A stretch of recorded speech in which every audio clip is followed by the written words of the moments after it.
When there's nothing left but the fire in my chest and the air that fills my lungs, I'll hold my tears and trade my ears for a glimpse at kingdom come. On the other side of misery, there's a world we long to see. The strife we share will take us there to relief and sovereignty. Oh, by God, we'll have our home again. By God, we'll have our home. By blood or sweat, we'll get there yet. By God, we'll have our home. In our own towns, we're foreigners now. Our names are spat and cursed. The headlines smack of another attack, not the last and not the worst. Oh, my fathers, they look down on me. I wonder what they feel to see their noble sons driven down beneath a coward's heel. Oh, my God, we'll have our home again. By God, we'll have our home. By blood or sweat, we'll get there yet. By God, we'll have our home. The road is dark, the way is lost. My eyes, they strain to see. I struggle forth to find a friend to light the way for me. Oh, brothers, can you hear my voice, or am I all alone? If there's no fire to guide my way, then I will start my own. Oh, my God, we'll have our home again. By God, we'll have our home. By blood or sweat, we'll get there yet. By God, we'll have our home. Oh, by God, we'll have our home again. By God, we'll have our home. By blood or sweat, we'll get there yet. By God, we'll have our home.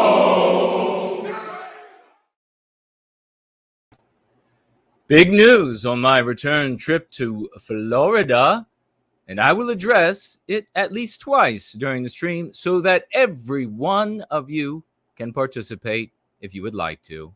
I, and therefore we, were vindicated twice in this past week. Equity in healthcare and Kyle Rittenhouse. We will talk about both. And the Go Free lesson of the day, take the next step. And what's an abstractionist? Is it someone who removes abscesses? Nope. But jot down your examples to share for later in the gathering. Your comments and calls. And for all of those adult children out there who are with their parents and guardians, I was wondering why the Frisbee was getting bigger. Then it hit me.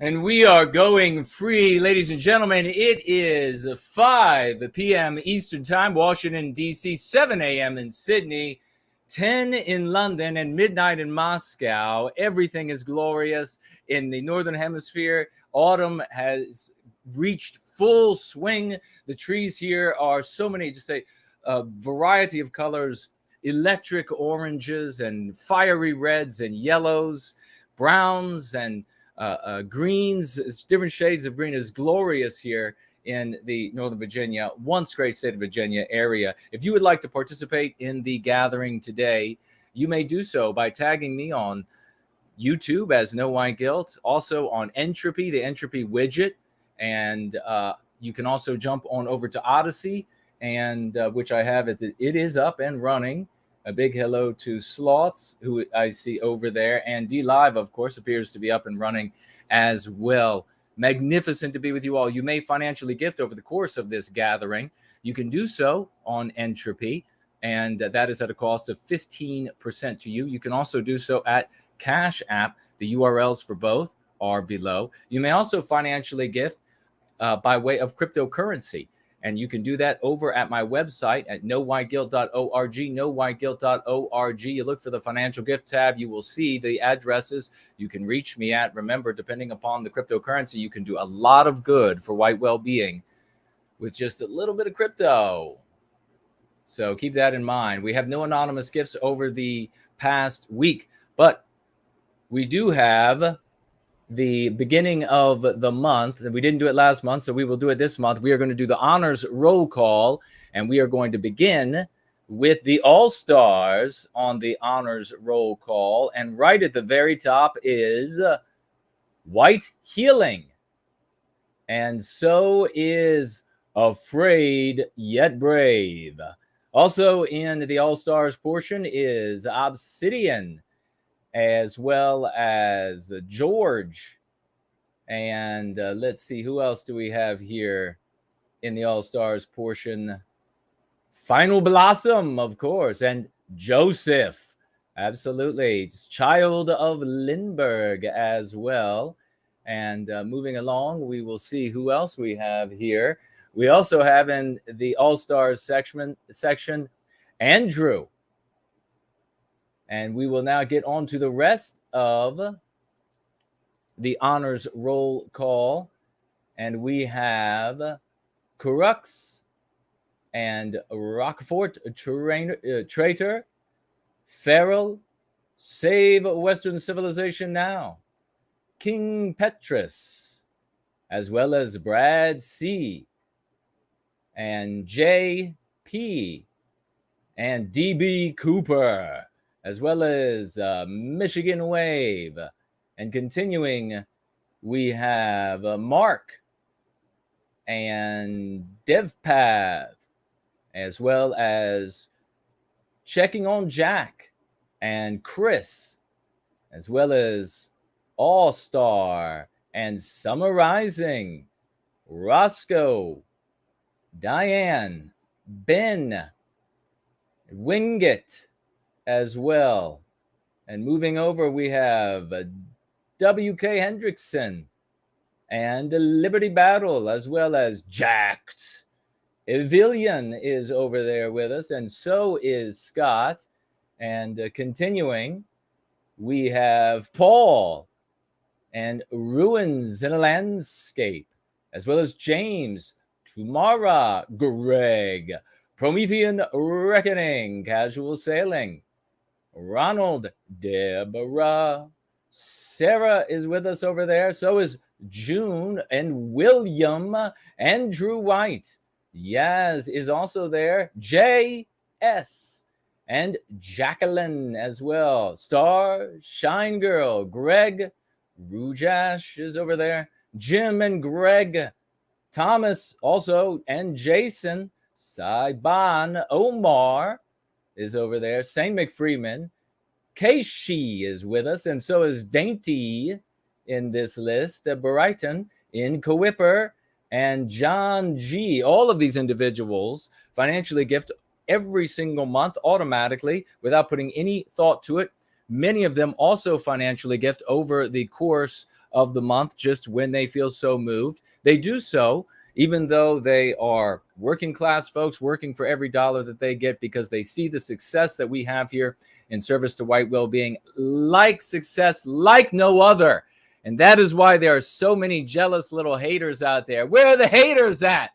Well, we know where you can find them. There are quite a few hating on us for the success we have, and it makes me feel so good. Please, let's get a gigantic, raucous round of emojis for all of these champions who financially gift automatically over the course of the month. And of course, heartfelt gratitude to everybody who financially gifts at any moment along over the course of the month, as well as those, most importantly, who are dedicating their time, their effort, their genius, their talents, deeply appreciated in service to white well-being. We are the ones who are changing the world. I get a slew almost daily, you could say on a weekly basis, a deluge of people who are reaching out saying, look at anti-whiteism being used here.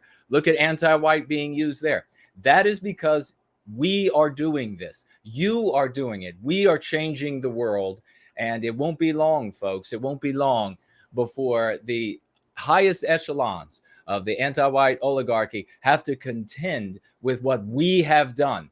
Without the billions, without the trillions, without owning the media, without running the government, without running the schools, without running the universities, we were able to do this because this is the advanced placement.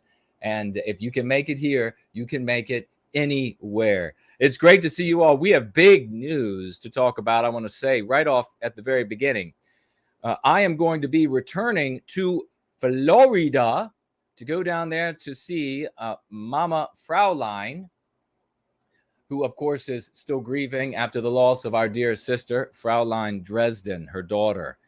And I plan on, I have a few pieces of business that I have to take care of for Mama Fraulein. So I will be returning there in the near future.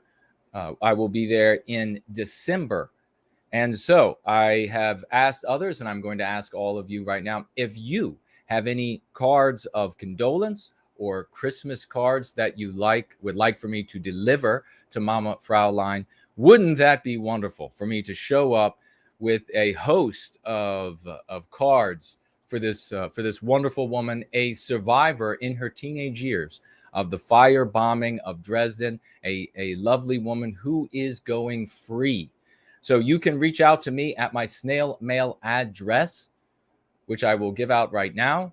Of course, Jason Köhne, P.O. Box 231-954, Centerville, Centreville, Virginia 20120. Please get those cards to me within the next couple of weeks so that I'm sure to have them, next few weeks, so that I am sure to have them when I head back down to Florida. Please don't send any very large items. I won't be able, if you got an idea for a great gift. For those of you who would like to, and by the way, with the letters that you send, just write, somewhere on the front of the letter, you make it out to me so it reaches my mailbox, but write on there that for, Mama Fraulein or something of this nature, so that I know it's going to Mama Fraulein. If you would like to financially gift the trip and be included on a list that will be given to Mama Fraulein, then you may also do so. So if you financially gift for the purpose of the trip, make the note in the financial gift so that your name can be included as one of the people who made the trip possible down there to see Mama Fraulein. So even if only one of you financially gifts $1 for the trip, that's going to be the name that Mama Fraulein gets as the person who made it financially possible to for that trip to be achieved, because I'm going. So that's just the bottom line. But if you want your name on that list, then that is how you have to go about it. Now, if you have an idea for something else, you want her to have a maybe something that would be easy for me to do once I'm down there. Maybe, I don't know, maybe a Christmas ornament, or you have a request like this or something of that nature. Please make it something doable. Then you financially gift to cover the cost of that, and make sure you say so. I'm not going. Now, if you write a letter that you want me to give to her, and you write, this is for Mama Fraulein on it, I'm not going to be opening those. So don't have instructions inside of that. But if you send me a letter that doesn't say Mama Fraulein, for Mama Fraulein on the front, then I will open it. So if you want to have instructions and a financial gift, or you want to give a financial gift here, please, again, make it something simple. Don't say, I want a 12-foot tree. Her ceiling isn't that tall, or something like this. But we will do our best because we want to bring her as much joy in this time of year when it is supposed to be filled with joy. But of course, she is suffering with the loss of her daughter. We want to be able to do that. I also want to lay everybody's their concerns to rest about Mama Fraulein and the state that she is in. She is in a healthy financial state. So there have been some folks that have reached out and said, is she suffering from money? She's in a healthy financial state. She has family. She has friends, wonderful people that are there. So please, I just put everybody's concerns at ease that Mama Fraulein is not all alone and, huddled for heat around a lantern or something of this nature. She does have loved ones. She does have wonderful friends, and she is financially healthy and able to take care of all of her needs. So just also keep that in mind when you are thinking about her and you have your concerns for Mama Fraulein. Let me see who all is here with us. Looks like we have Jack BF is here, and so is Misty over there on D Live, if it's working properly. And looks like we have White Healing, the absolute God champion of Odysee, who financially gifted such a significant amount that they didn't even have a way to report it. I think it just came in as a nothing. So that was $1,100. He financially gifts $25. Thank you so very much, White Healing. Wonderful to see you. Slots, of course, over there. Truth behind the paywall is over there. We have no paywall here, though, because there aren't. I would never refer to you all in that sort of disgusting paywall way that other groups of people refer to those who follow them. We don't have followers here. We are champions standing shoulder to shoulder. Looks like we got, let's see, is that Elliot over there on D Live? And a big hello to you as well. Let's turn around to here. We have Baldor's with us. Great to see you, brother. He says, evening, brother. Piers Taylor Kent is here. Promethean Epoch.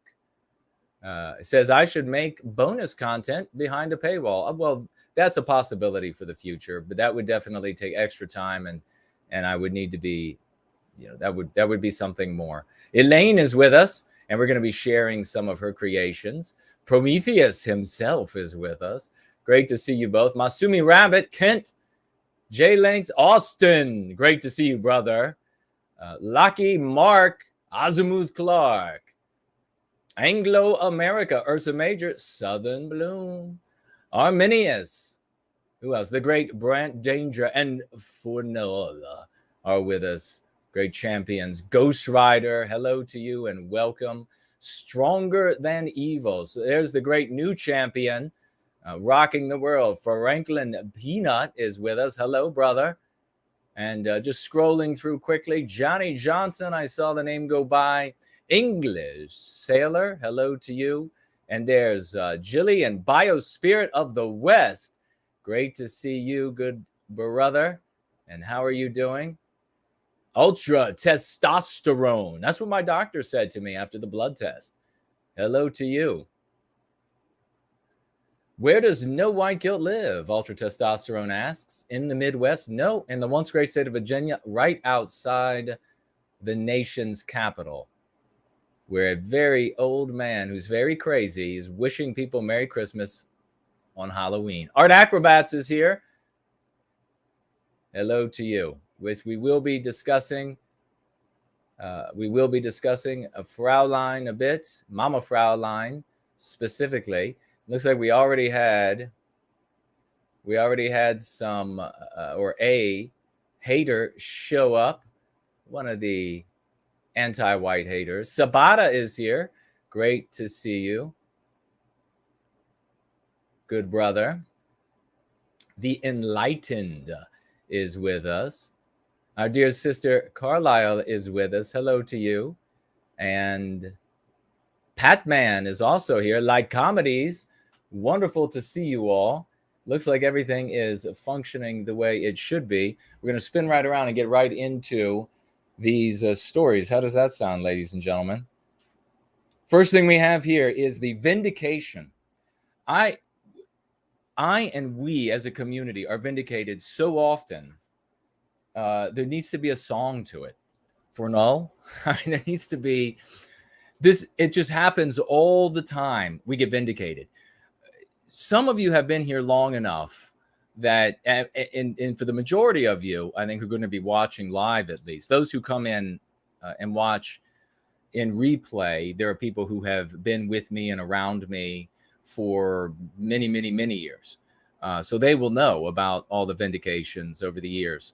But for all of you who are, out of all of you who are here live, many of you will recall a great many of the things that we have said is the case, will be the case, and then ended up being the case. Some of you will recall the debates we had with the red helmeted weirdo and his pants pissing leader. And we had the debates with him. And then if you remember, with the red helmeted weirdo, was it 1 week or 2 weeks later? It might have been 2 weeks. Let's say 2 weeks. 2 weeks later. And then the exact thing I said happened in Maryland. You remember? 2 weeks later, the guy was dragged out of his basement and for talking online the exact same way that we said, basement full of MREs and ammo and everything, just like we said. And then with the debate with his pants pissing leader, then what was it? It was about a month and a half or maybe, about a month and a half later, that the exact same thing that I predicted ended up happening in Texas. Well, what is it about? How is it that we're able to make these predictions? Well, it's because we have the lens of going free. It's because we have a practice. It's called going free. Everyone can implement it. It gets more and more potent with every new iteration and edition.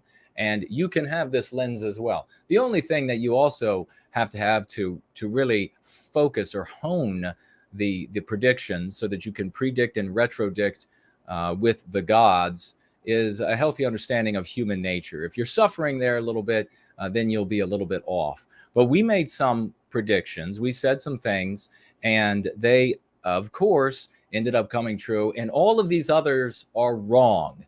They were wrong, and they will continue to be wrong, and they won't show up and apologize, and they will still have their audiences who will cheer them on in how wrong-headed and dumb-ass they are. But we're going to start with the equity in healthcare. So let's have a look at, you remember, I have folks, and I'm thinking about, I'm going to ask, I think the odds are slim, but I'm going to ask an older gentleman at least to do maybe a pre-recording with me that I can then play here on the next Going Free or the one after.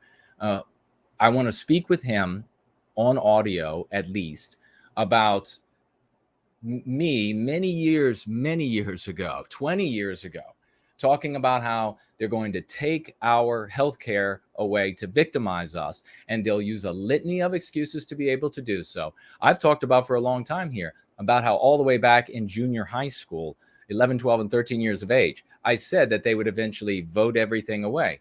The house away from you, the car out from underneath of your ass, the car out of your driveway and the house out from underneath of your ass, I think is the exact thing I said back in junior high school. It wasn't long after that I said they would take health care away to also victimize us. And then many years later, of course, develop the meme curative to that we've shared actually just a couple weeks ago, because there was more talk about it. We shared on this very channel over a year ago now, for those who can remember with long enough memories, the legislation that, give a big round of applause to Carlisle, thank her for providing it to us, where the anti-whites who call themselves Democrats were implementing the strategies that I said, and some of you as well, for many years that they were going to do to us. And what did those people around us say? No, it would never happen. Could never happen. If that happens, people will be out in the streets. If they start taking away our health care on the basis of our race, the people will be out in the streets. Well, why aren't they out in the streets? I told folks a long time ago they're not going to be out in the streets, and I told them why. But they said, no, because they were always right. But guess what? They were always wrong. Every time they were wrong, and we were right. Why is that important? Because the objective is important. Because we want to recapture our destiny. So I congratulate every single one of you who either of your own introspection on yourself and what's going on in the world, your examination of the world, you came to similar or identical conclusions. And I salute and congratulate everyone else who came to going free and now said, wow, that makes perfect sense. That is exactly what will happen. Just like an intelligent person can know nothing about rocketry and yet can have it explained and then see how it makes sense. Those of you I congratulate who came forward and said, yes, that makes perfect sense, that's exactly what will happen, that this is the exact mechanism, whereas everything that you were given before didn't make any sense whatsoever. And the things that happened in the world were just always discussed from the point of view of naming the person that the perpetrator behind it and documenting what was done and then dissecting all of the different players in it. And that's where you spent your life. Well, you never could predict anything then, but you now can predict with certainty with the lens of going free. And yet they don't show up ever to say how wrong they were, and especially with one of these, it is unbelievable. With Kyle, it is unbelievable that no one has called me, because it wasn't that long ago that there was some serious hostility within the white sympathetic sphere because of the things I said. And everybody wanted to jump in. All the haters, all the midget-witted, imbecilic fools wanted to jump in on how awful Jason was, how awful No White Guilt was. And what ended up happening? Vindicated this week. Once again, not a word from all these fucking losers that people continue to watch and continue to heed the things that come out of their mouths. Well, we said that they would take health care away. And I said, and I've been saying for a very long time, and many of you now have been saying the same thing, that without a morality to serve as a matrix for us to defend ourselves, no one is getting out into the streets in an effective way to object to. And getting out into the streets is a metaphor that can mean physically in the streets, but most importantly, it means getting into your relatives' faces, getting into your coworker's face, getting into your buddy's face at the gym and saying, no, you are a POS for being anti-white. Defend yourself. Tell me why that's okay. Because it's not. And then I get to decide how high the bar that you have to go over to prove that you're not anti-white. That's what the metaphor of getting out into the streets means. People cannot do it. You know what they say right now when they see this news, because they don't have going free, is, we'll talk about the different kinds of things they say. But all of the predictions that came from the others about what would happen when this was rolled out, when this began hitting the streets, when this was happening, and it's happened, by the way, in smaller ways before this, and still nobody gave a damn, or they couldn't actualize their grievance because they don't have the moral matrix of the practice of going free, which we have here. So let's take a look at this. And we're going to have a quick see. You all have watched this. So I'm not going to be able to get it today? Because I don't qualify? Yeah. What if I like... So what you're seeing here, this is a tweet that was shared on Columbia Bugle. And I'm going to keep an eye over here to see if YouTube is going to want to get angry with me and shut me down for sharing any of this footage. But what you have here, and by the way, I will just say starting off, I don't know that any of this is real. It may be real. It may not be real. Maybe we'll find out tomorrow it's not real. You can go find out for yourself if it's real. It looks pretty real, but it might not be real. And CNN will have the final word on whether or not it's real. But what you have here, it appears to be a patient at a hospital in Texas. And the patient has COVID-19, which many people have suffered grievously with. Grievously. Nobody here says COVID-19 is not real because that is what conspiracy theorists do.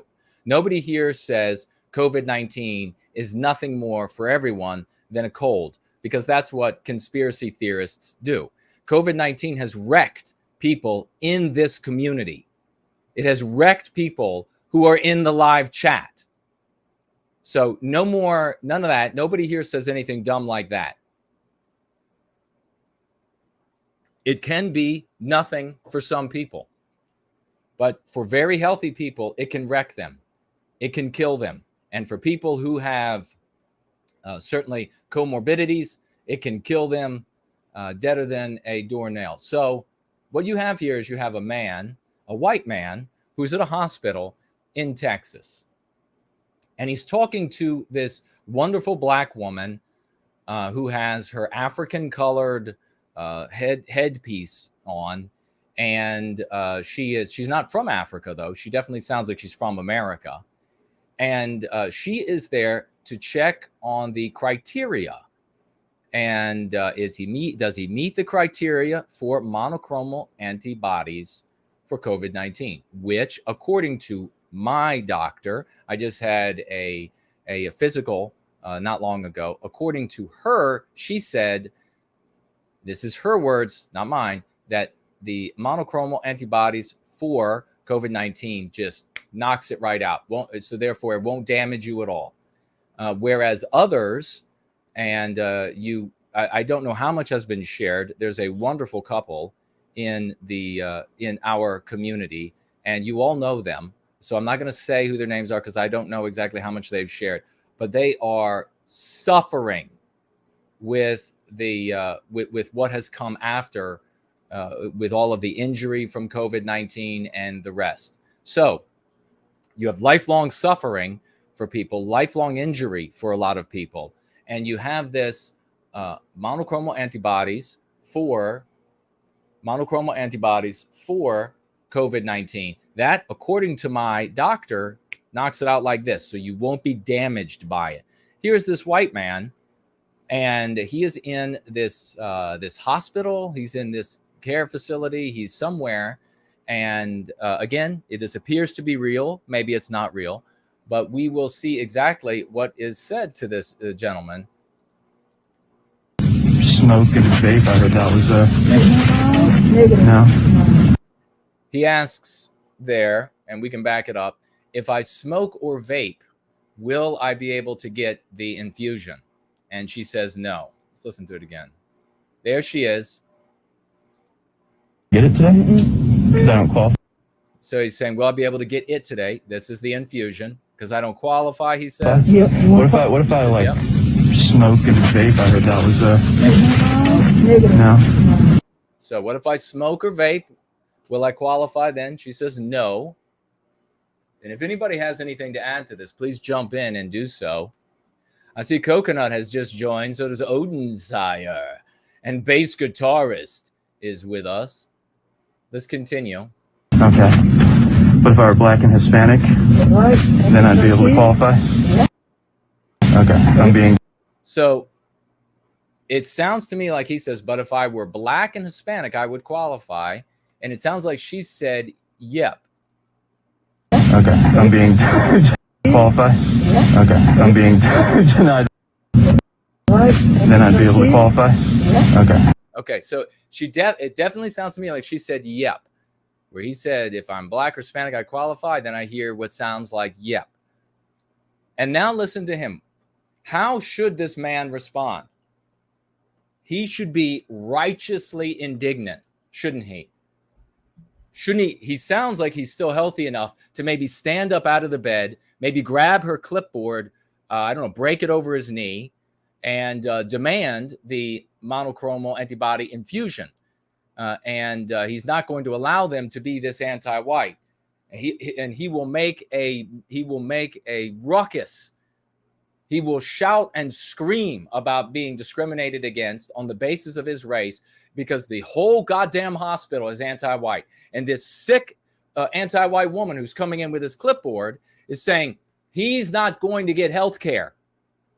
He can be damaged. His heart could be damaged for the rest of you. Do you know what COVID-19 is doing to people's hearts? The lining of their hearts, the fluid that goes around their hearts. It is poisoning it. They have to have fluid drained from their hearts.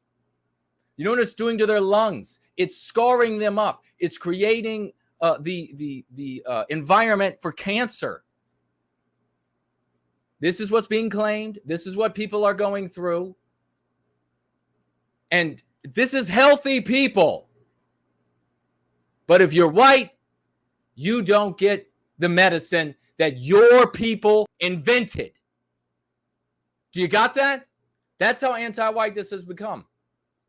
You don't get the medicine that your people, that your science, that your industry, that your creativity, that your money, that your countries, that your civilization invented. You don't get it on the basis of your race. Because you are an individual who is part of a group that is being victimized. He doesn't have going free. So how is he going to respond? Does anybody who has not seen this video have an idea? Because you've seen it so many times. There's really one or two ways. It's the silence with that dumb look on their faces, where they act like they just can't figure out a way that somebody could think they're evil. Or it's the comedy, it's the chuckling, it's the, oh, really? You're gonna do this to me? You really? That's how they behave. Let's see what course he takes.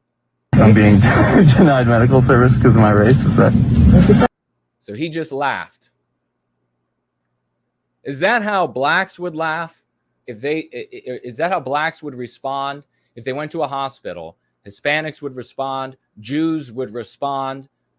Is that how any non-white group would respond if they were told by a white nurse, you're not getting the medicine that will 100%, according to Jason's doctor, might not be true, prevent your heart from being damaged, your lungs from being damaged, your liver from being damaged, your kidney from being damaged, 100% knock it out. You're not getting it on the basis of your race. Do you think they would just chuckle and say, I'm not getting this because I'm white, or I'm not getting this because I'm black, or I'm not getting this because I'm Asian? You think that's what they would say? You think that's how they would behave?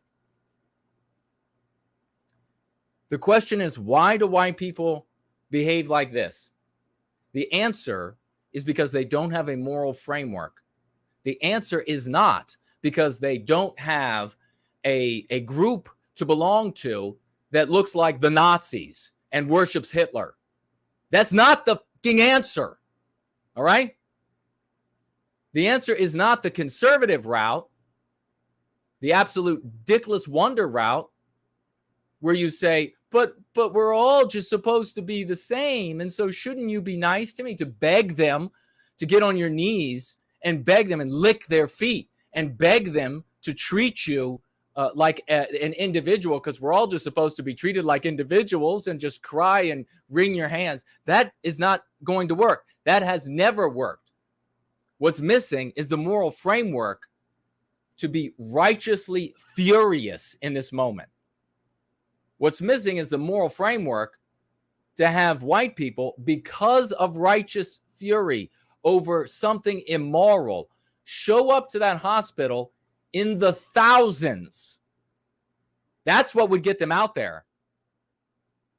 Not some Hitlerian worship, not some claim to we're all individuals and everybody should be treated like an individual. And this just isn't fair. It isn't fair. It isn't fair. I've heard that my whole life. Shut up, conservatives. How long do you have to lose before you say, we've got to try something else? That's my question to all the conservatives out there. How long do you have to lose your country, your people, your loved ones? I know people who have died, white people, who have died while in hospital. And my question now is, did they not get treatments because they didn't fit the criteria? And the excluding element was that they were white? How many are dying right now, this minute? How many people, how many white people are flatlining this very minute? How many family members are either watching on some kind of disgusting Zoom call or sitting in the room with their loved one, and they're listening to that flatline buzz right now because of the anti-whites?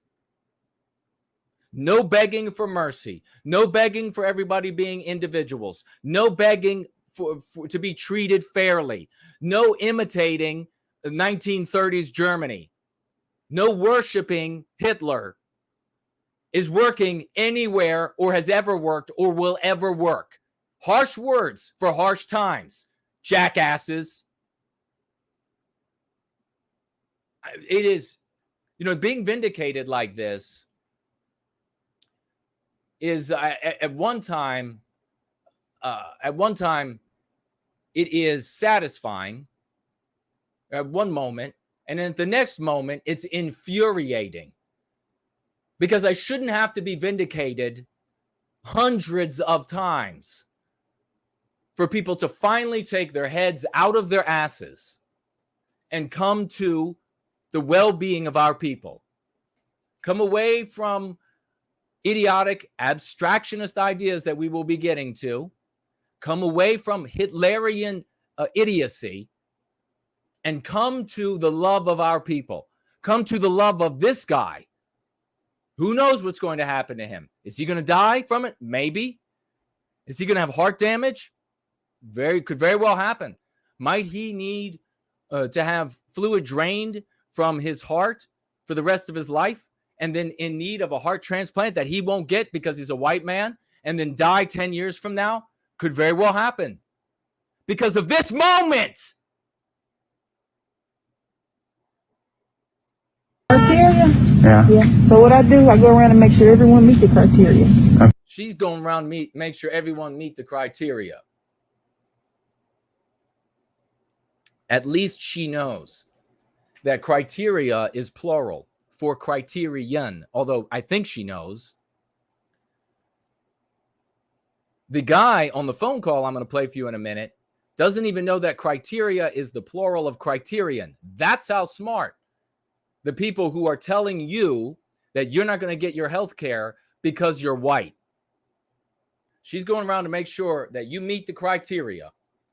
This is your loved one. This is somebody you care about. This is you in that bed. Okay. Yeah, that's the criteria that was set forth. This is the criteria that was set forth. Not on her. You can't blame her. She's just there to tell you you get to die. 65, you'll be good. If you were older than 65, she says to this white male, you'd be good. But you're 64 maybe. You get to die.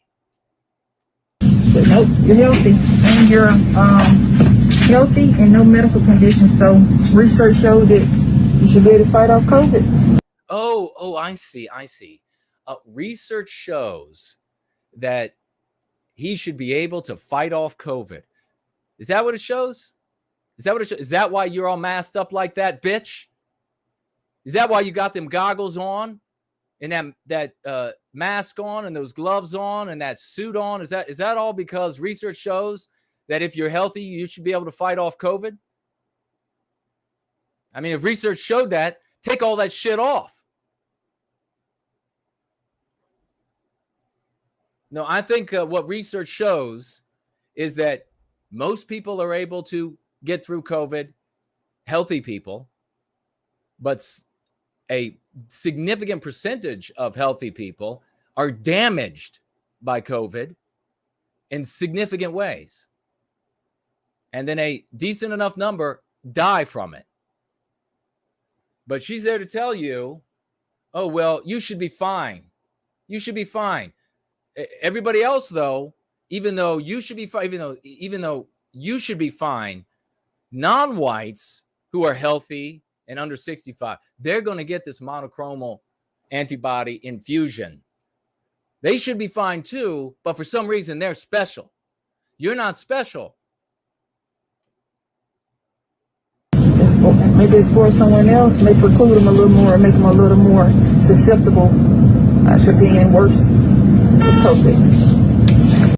Yeah, and here's where you go, where, you know, when I first was saying that they would deny us health care as a way to victimize us, I don't recall talking about how they would recategorize the names and reasons, but of course they would, and we've talked about that on live streams over the years.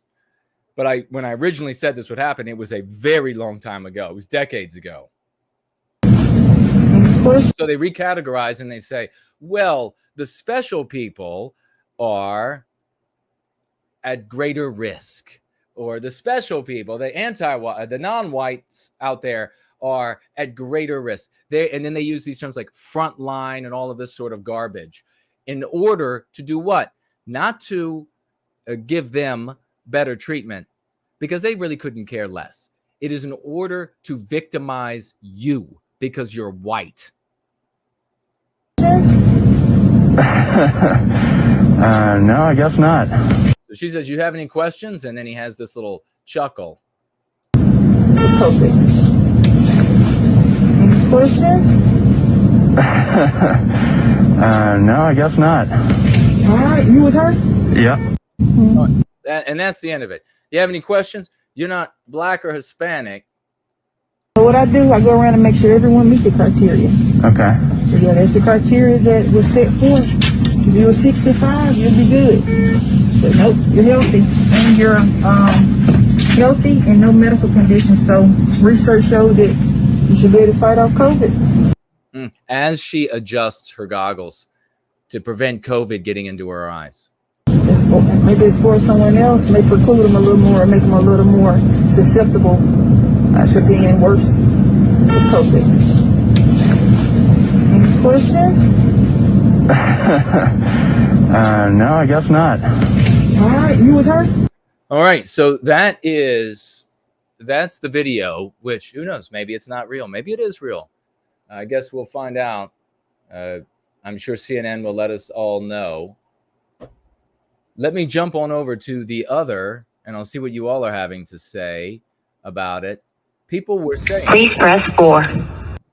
People were saying that, oh, this is not true. This can't be true, right? So what ended up happening is folks ended up calling the hospital to see if it was true. And some of those people recorded the conversations that they had. So let's see. Let's see what's said here by this genius who answered the phone. There is Texas Infusion Hotline. This is Dominique. How can I help you? Dominique has answered the phone, the infusion hotline, and he's going to share with you whether or not you get the infusion, white person. Hi, Dominique. I'm just calling. Is it true that you're not giving monoclonal antibody infusions to white people? No, that's not true at all. Okay, so this first question he asks, I haven't ever had any real opportunity to go over this. I think it could be it's obviously one of two things. Either it was a poorly worded question, because obviously white people who are over 65, or maybe I shouldn't say obviously, but it would appear that white people who are over 65 with comorbidities might be able to get the infusion, and so therefore to say that no white people are getting the infusion is incorrect. But let's continue here. I don't know for sure whether that's the case or not, but we'll continue. Right. So a friend of mine was down there trying to get a monoclonal antibody infusion, and he was refused because he was not Hispanic or African American. I think, and I also want to point out here that when they say this, and I've been saying this for years and years, do not folks, do not get this wrong. Do not focus on those two races. Do not think for a moment. It's just like with affirmative action. That was only supposed to apply, right, to blacks. But how has it been applied where the rubber meets the road? They're saying these two different non-white races here, blacks and Hispanics, they'll pass the rule, they'll pass the law, they'll pass the code any way they can.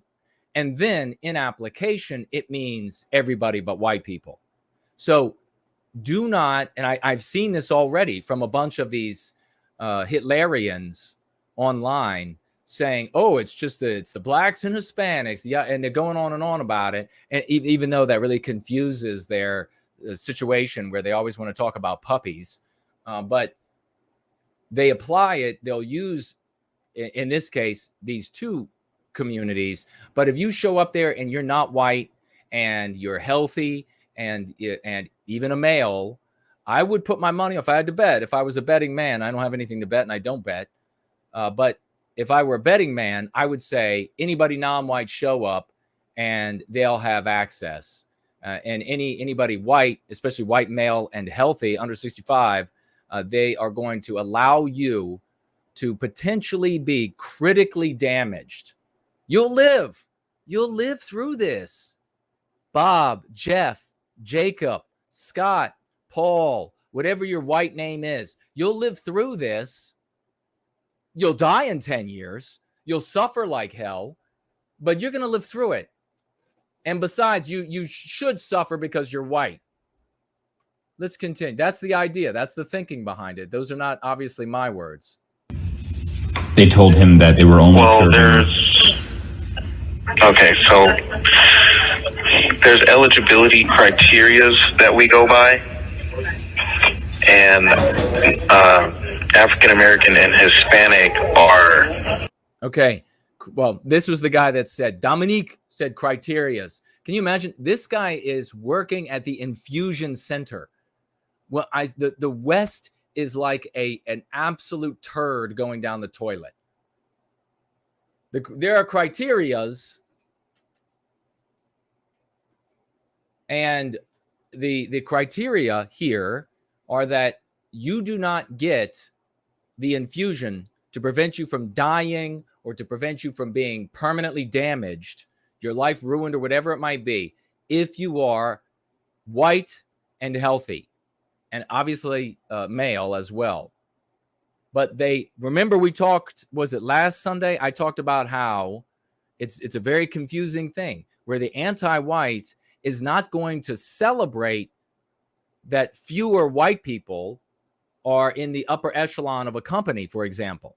They're going to celebrate, or the government, they're going to celebrate the other side of that objective, because that first side is the kind of thing that's going to cause white people to open their eyes. So you don't want to play the antagonist in that celebration. You don't want to say, this is terrible that it's the first non-white this in that job. You want to be angry over the fact that white people are being erased on the basis of our race from these jobs, from these positions. So how are they going to deny white people health care? They are not going to say, like Dominique on the phone, well, the criteria says no white males. That's not how they're going to do it, dumbasses. They're going to say, oh, it's just for this non-white group here or just for that non-white group there. And then in application, it's going to be everyone except for white people. High-risk ethnicity groups, so that would be a qualifier. Now, so you are a qualifier if you are healthy and non-white. But that doesn't mean that we don't give it to white people. So it's for... We're prioritizing more vulnerable populations, so people who have an underlying medical condition. There you have it. Vulnerable population. That is a euphemism for non-white population. They have put this in legislation. This is how the anti-whites always talk. Do not complain about it. Do not say it's the puppies. This is how anti-whites talk, because they hate white people, because they hate you, because they want to see you suffer. Anyone who has an underlying medical condition can get it. But along with that, people with a BMI of 25 or higher, people who are 65 years of age or up. You know what's going to happen with these idiots that are so just maniacal and just focused on nothing but puppies, is it always makes me laugh. They'll search through, they'll like find what they'll do now is they'll look at the staff at the hospital, and they'll point out, they'll be like, the governing body at the hospital will have like 25 people on it, and they'll say, aha, there's a puppy in there. Idiots. Or high-risk ethnicity groups can get it. So if you are a healthy, in shape Caucasian and you show up. Don't use Caucasian. That is white people just being afraid of saying that you are white, a Westman, a member of Western kind. Do not say. It is one of these pathetic, I'm trying to run away from my people words. But what he's saying here is if you're healthy and you are white, you are not going to get an infusion. Based on the criteria that we go by right now, that is correct. Bam! Why is my phone not ringing? Why is my phone not ringing? Why? Because all of these other people, these folks who want to refer to themselves as Aryans, or these people in the conservative, and they want to just talk about how everybody has a good nature, everybody's out to do the right thing. Yeah, every single one of them, classless mother, every last one. No character whatsoever. It doesn't matter how right we can be, how often we can be right. These classless mother never come back and say, well, I thought the exact opposite of that. And I really said a lot of negative things about that Jason guy. And geez, it ended up exactly like he said. I said a lot of negative things about that going free white well-being community, and they were 100% right again. 100% right. Well, now we're going to get onto something that really, this angers me because of the ramifications for every one of us, for everyone that we love, for everything every friend that we care about. The ramifications, the 5 years, the 10 years of suffering before death, before painful death. And this in connection, and I can't say much about this, but Fraulein Dresden did not get the best care. And there is no doubt in my mind that being a white woman had everything to do with her poor treatment. I think that there may well be in a just world, there is a lawsuit there, and there is a victory in that lawsuit. But we are not. We do not control our civilization, any of our countries within that civilization. We do not run the courts. We do not dominate the courts anymore. Western civilization and Western thinking doesn't dominate the courts anymore. Just look at people like Sotomayor and the kind of things that dog has said, legislating from the bench, and the rest of them. So we probably are here today without Fraulein Dresden because of anti-whiteism in healthcare. It's more than 50% likelihood. And she suffered. And there was nothing that anybody could do because of the anti-white world that we have inherited, and so many continue to push back against the thing that works. Well, everybody pushing back against what works, everybody pushing back against what makes sense, plays some part in the suffering and death of Fraulein Dresden. Who knows where we would have been today if there wouldn't have been so much pushback, so much slander, so many lies made up from these proud conservatives and these proud so-called Aryans, not a single one of whom look Aryan.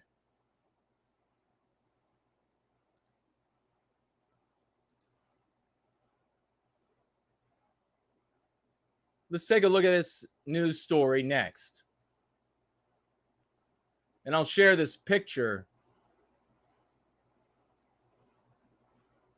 Let me just jump over to the news story first. This comes from CBS. So it's not CNN, but CNN, CBS. The letters are close. And maybe CNN can verify what CBS said. Kyle Rittenhouse, the 18-year-old charged with killing 2 people and wounding a third, took the stand Wednesday at his homicide trial in Kenosha, Wisconsin. At his homicide trial. You know, the anti-white dog who wrote this would never say the homicide trial for a non-white who was on trial. Never. Rittenhouse, who was 17 at the time of the shooting, claims he acted in self-defense during protests. Again, with the anti-whiters, you got to translate for the purpose of empowering yourself to actually understand what they're getting at. These were anti-white terror troops in the streets, and they were destroying Western civilization, and anti-whites refer to that as a protest. Remember, according to the end, there's no use complaining about it. You only mention it in order to spread the key concepts and the other concepts of going free and to empower yourself to treat yourself for the MPs that you're suffering from. Nobody out there complain that you don't or claim that you don't have MPs because you're just a liar. So when they say the anti-whites are out there and they're just exercising their speech and they're actually burning the city down, it's actually a anti-white terror army in the streets. The anti-whites will always refer to that as speech. And when you talk, they will refer to that as violence. So just have that in your mind. You know what it is. You can share that, and then you share anti-white. And the reason they're anti-white is because of Antiwhiteism, the ideology that dominates Western civilization. There's an anti-white narrative out there. And you could talk to people about all these things all day long and have victory after victory. So he claims, according to this dog, this anti-white dog, that he acted in self-defense. I'm going to go ahead and guess that the dog who wrote this out, the mutt who wrote this out, who typed this out, it was able to see the video and is still saying that Rittenhouse claims. Rittenhouse broke into tears when his attorneys were questioning him about why he fatally shot the first. Well, the other thing I want to point out is something that last mentioned, and it is that what is on trial here is self-defense against anti-whiteism. That's what's on trial. Kyle represents the Kyle trial is all about white people. It's all about whether or not you can defend yourself in any way, but even physically, against anti-whites. Now, at the very beginning, when they charged him, and I think it might say so in this little piece that I'm going to read here, but at the very beginning, when they charged him, I think it was with first degree, which is definitely an overcharge, and I would find it impossible. There are other charges, though, and we'll see exactly what they are. And if you all reflect on what I said when this first happened, I said if it's true that they're charging him with first degree, those will be nearly impossible to prove. So if he's found guilty of those, it is another demonstration of just how there is no law and order in Western civilization, but that there would likely be other charges that they would then find him guilty of, and he would suffer the consequences of those charges. But we'll continue reading here. That's not the main point that I wanted to get to, though. But just remember, every time this happens, and you hear this from, like, the story I was reading, I think it was last week, where they said, well, if they don't come to this conclusion, it proves that the country is still heretical. If they don't come to the conclusion where they hang the white man, where they destroy the white man's life, then it just proves that the country's still heretical. That is how the anti-white thinks. No need for a discussion with them. You use the information to spread going free. Rittenhouse broke into tears when his attorneys were questioning him about why he fatally shot the first victim. How do you like that? How do you like that verbiage from this absolute POS? Quote, I didn't do anything wrong, said Kyle. I was defending myself. But the prosecution attempted to discredit the core of his defense by questioning why a teenager who illegally possessed an AR-15 style rifle would feel that his life was in danger. Thomas Binger, this is the lead prosecutor, and scumbag, tried to paint Rittenhouse as an armed threat. Can you imagine what a piece of garbage Thomas must be? Thomas the Turd tried to paint Rittenhouse as an armed threat. Quote, you're telling us that you felt like you were about to die, right? But when you point the gun at someone else, that's going to make them feel like they're about to die, right? That's what you wanted him to feel, Binger said. Thomas said, I'm going to honor this Thomas the Turd with, that's how the judge should refer to Thomas. He should say, Thomas the Turd, haven't I told you about this? Haven't I told you about behaving this way? It just demonstrates that Thomas is anti-white like the devil. He hates white people with a passion. He absolutely hates white people with a deep and unabiding passion. He can make a case. A prosecutor can make a case without any emotion, an intelligent, logical case to a jury, to a judge, can win those cases. He doesn't have to go out there and behave like Thomas the Turd is. No, Thomas is just revealing how anti-white he is. Yes, Thomas, when someone is there to kill you, to rape you, to cave your skull in, and you brandish a tool of self-defense, you want them to think that they will be hurt if they continue. Thomas the Turd. Do you understand? Yes. You want them to think that so that you won't have to hurt them. I mean, can you believe this is your son, your nephew, your brother, yourself, your father on trial in the near future? Thomas the Turd is going to be saying to your father on the stand, when they came in and they had butchered your 3-year-old on the kitchen table, as happens to our people in South Africa, and they were getting ready to gang rape your wife, and then you were able to get to your gun, didn't you think at that moment that they thought that you were going to harm them? Therefore, you deserve to suffer.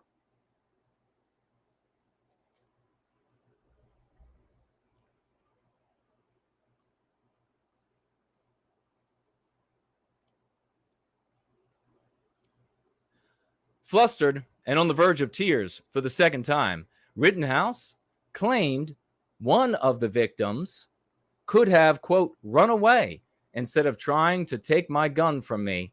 It didn't stop him. The gun didn't stop him. So the way this anti-white dog of a writer, of a typist, poor excuse for a, I don't know, Cook, who is typing for CBS, the way he phrased that made Kyle look like he was some sort of aggressor rather than being pinned. And the video I saw, and again, maybe that's not the video that everyone saw, the child, the 17-year-old, was pinned. So, yes, the aggressor there, which I don't know which aggressor that was, whether that was the pedophile or whether, I don't know what's being claimed or not, convicted pedophile, that he could have turned and run away when he saw what looked like an AR-15 pointed at him, but he didn't. The trial was stopped twice after the prosecutor's line of questioning angered the judge. No, and again, could have said justly angered the judge, or no, it just makes the judge seem crazy. Because the judge is doing what? The judge could be anti-white. The judge could be anti-white. But he's getting in the way of anti-whiteism. And so therefore, anti-white ideology calls for his head. Here's what the judge said, quote, "I said that you were over the line or close to it or over the line commenting on the defendant's pretrial silence, which is a well-known rule," close quote. And then this so-called typist, Tom, says, said Bruce Schroeder of the Kenosha County Circuit Court. I wonder if this anti-white would have referred to the judge without saying judge. Probably not. Rittenhouse was charged as an adult. Well, okay, here are the charges.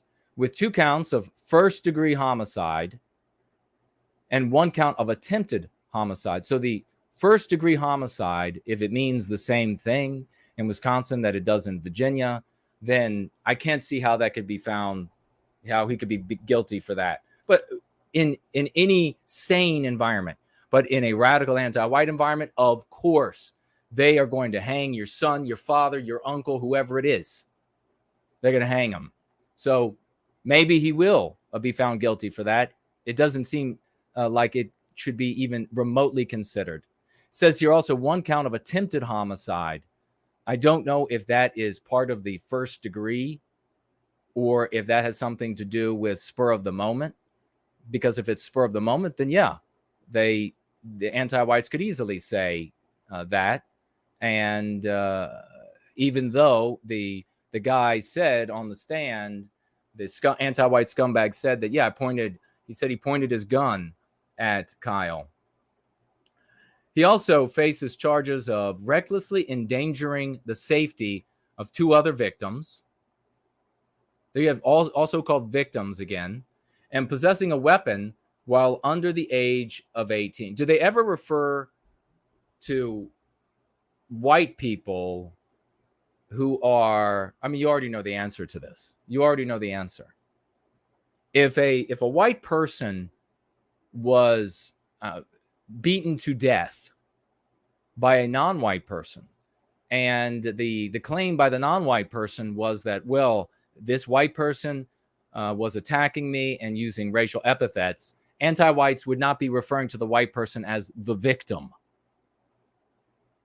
Welcome to the anti-white narrative. Okay, and possessing a weapon while under the age of 18. So this reckless endangering the safety of 2 other victims and possessing a weapon, indisputably, 100% he's guilty of that. So whatever penalty that will carry.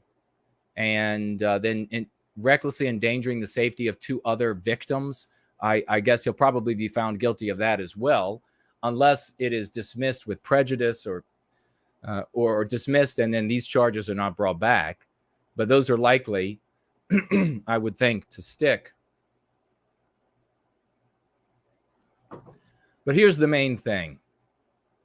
When this happened, what do you all remember? When Kyle went out there, when he shouldn't have gone out,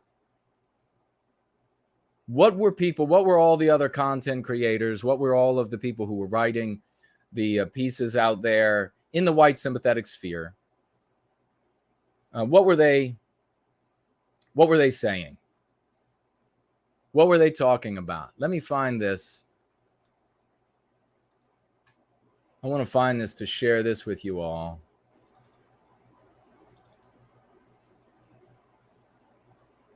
Let's see. Where is it?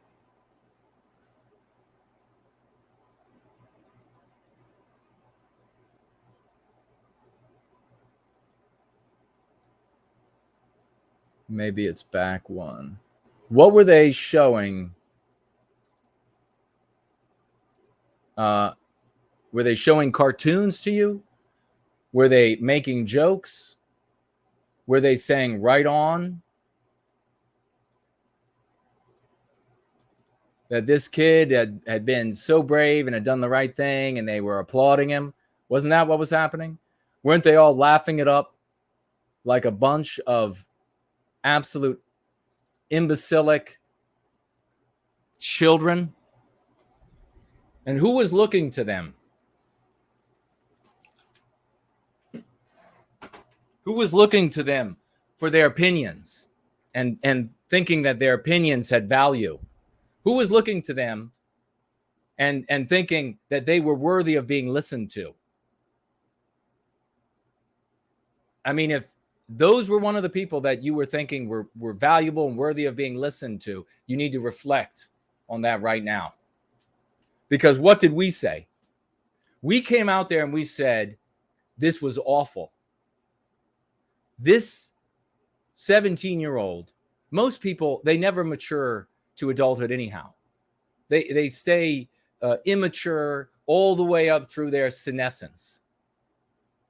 And what happened on that night to Kyle, to this kid, what happened to him was something that even an actual man would not want to ever joke about, would not want to ever talk about. How many of you all remember? Let me ask you. I mean, we have such a dearth of men, and that's the right word for it. We have such a dearth of white men left.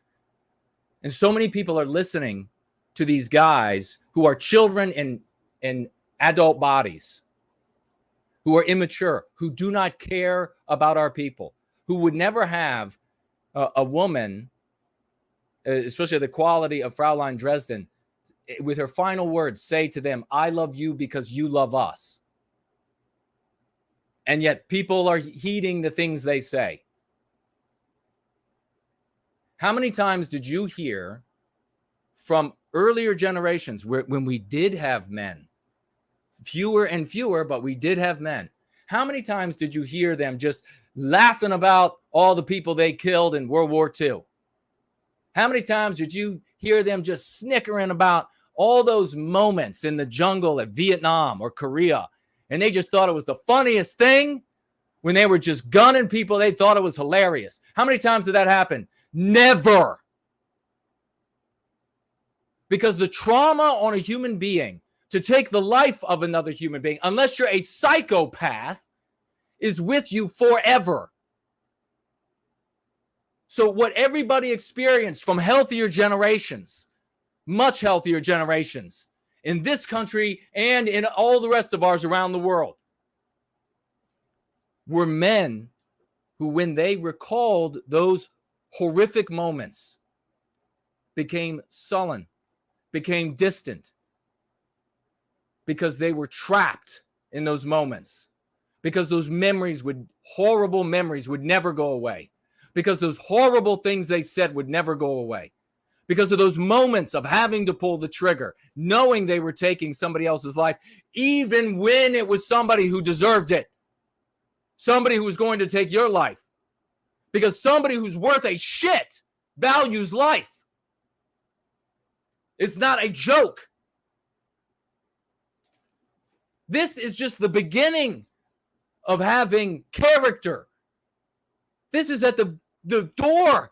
This is where you first enter becoming a man, much less all the rest that you have to learn. Never have you seen any of these healthier generations talk that way or law enforcement, healthier generations, talk the way that you saw these content creators talk about this boy. We were the only place who cared and gave a shit about Kyle. We were the only place who said, what about this kid? He's going to have to live with this for the rest of his life.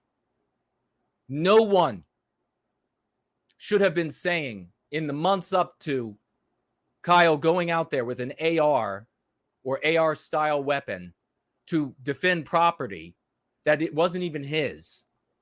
No one should have been saying that's what needs to be done, because all of those trailer living loser shitbags are still sitting on their fat ass doing nothing. Their lives full of nothing but government checks and porn. And they are scum online calling themselves Aryans and putting up pictures of World War II soldiers. And they were all saying, this needs to be done. Somebody needs to go out there and just XYZ with these folks. We were the only people saying what?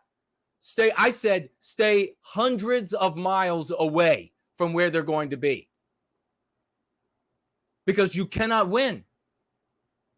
You cannot win on the field of violence. We have already lost that.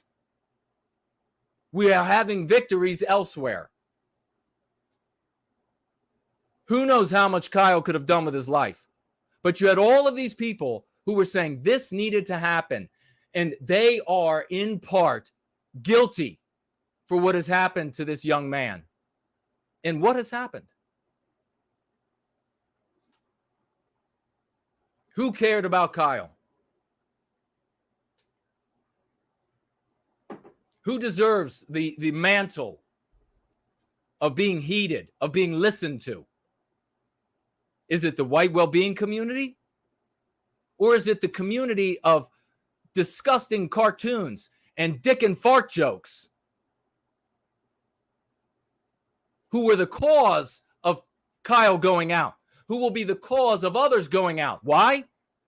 What did I say after Kyle did this? No one better celebrate what this kid did. No one. And what do you see instead? That same trailer trash. And there's nothing wrong with living in a trailer. Plenty of people have to live in a trailer. Plenty of people like living in a trailer. Less property to take care of. But you know what I'm getting at. Plenty of these scumbag, characterless losers are out there now celebrating, chuckling into their beers over their fat, hairy bellies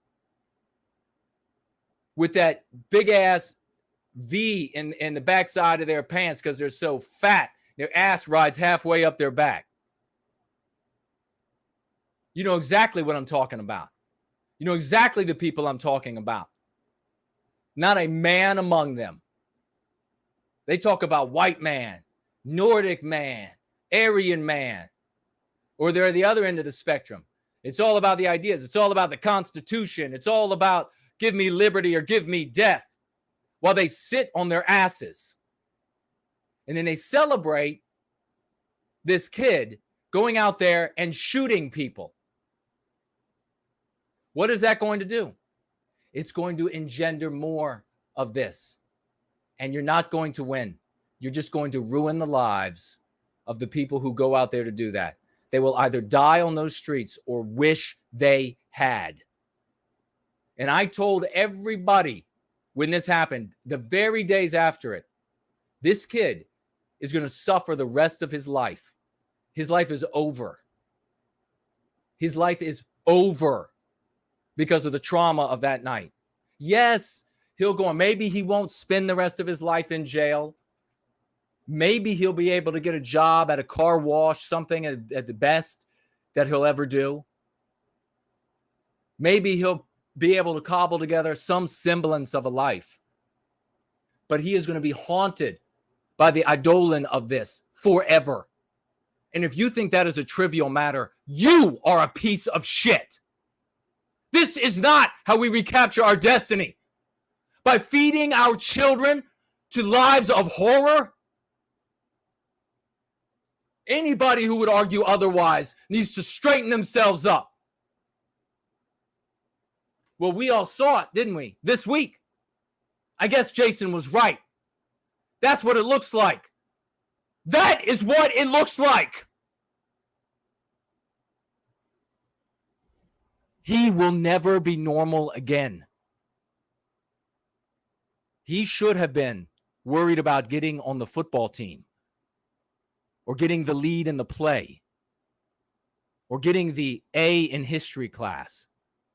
He could have been out delivering leaflets with concepts that enable our people to recapture their personal destiny and therefore the destiny of Western kind. He could have done that with his whole life. But he got online and he saw a bunch of losers calling for people to go out into the streets and shoot anti-white terror troops. And he went out there and he found himself in a moment of darkest, hellish horror when he was trapped, if it all in that video is true, where he was trapped, cornered like a rat, and the predators slunk in all around him. And he had that moment where he had to decide, was he going to take the life of a human being? Was that human being there to actually harm him? Was that human being there to actually take the weapon away and just yell at him for it? Was that human? Was that human? Was that guy? Was that person? Was that, will that, won't that, could have, will be with him forever? And you know what else will be with him? The sounds of the gun going off. The pounds of pressure of the trigger on his finger. The recoil in his arms. The guy being hit with the bullet. The screams echoing in the night. Falling down. Running for his life. Predators chasing him in the dark. Yelling cranium for a headshot on him. Being tripped. Having to turn, shooting again, taking another life, another predator advancing on him, gun raised, pausing, not wanting to shoot, not wanting to take another person's life, wanting it all to be a nightmare, wanting it all to go away. And then the predator advances again, gun held up on him. He has to pull the trigger. Or does he? Would the predator have shot him? Would the predator have maybe just disarmed him? Was it the right thing to do in that moment? That questions, all of them, will be with him forever. He will never get away from it. He will never escape the bicep vaporizing in front of him. The crack of that projectile at the speed that it traveled, crawling to his feet in a daze, yelling for a medic as though he's in a video game. I said that horror would be with him forever in the days after this event. And the scumbags turned out in the hundreds to denounce me, to say how wrong it was, that I would come out and I was trying to de-escalate and I was some sort of puppy or some sort of government agent or some endless accusations of how wretched no white guilt, the white well-being community is, how they're not doing anything for our people. And we were the only ones who cared about this kid. Everybody said, no, you're wrong, Jason. He's fine. He's a hero. He went off to jail, and who knows what happened to him in jail. He'll live with those memories too. You think they set him up in the Quality Inn?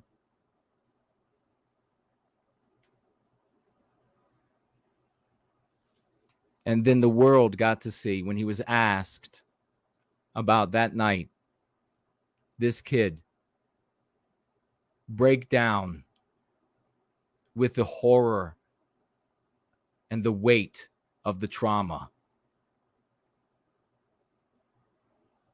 And I hate that we had to be proven right once again.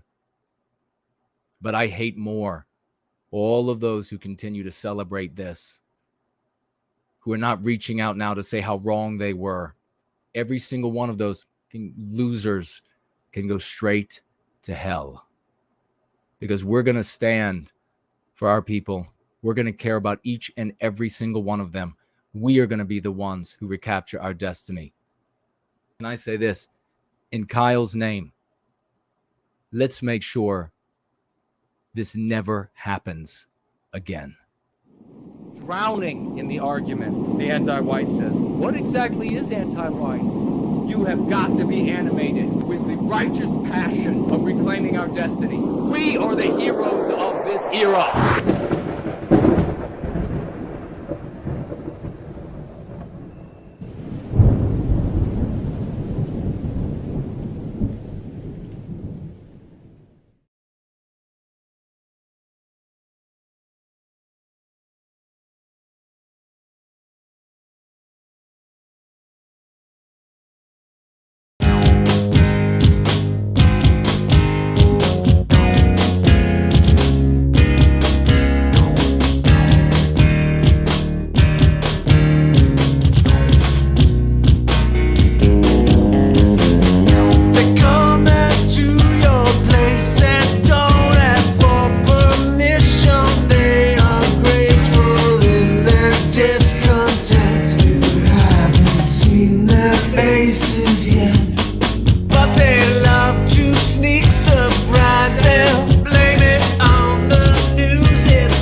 Increasing sounds.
That was the Great Groundhog Fury cartoon. Let's get a big round of raucous emojis for both Jared George, of course, the song.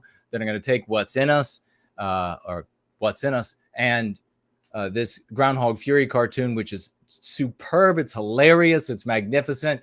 And then he made it into this little video that we could use. Well done, both of you.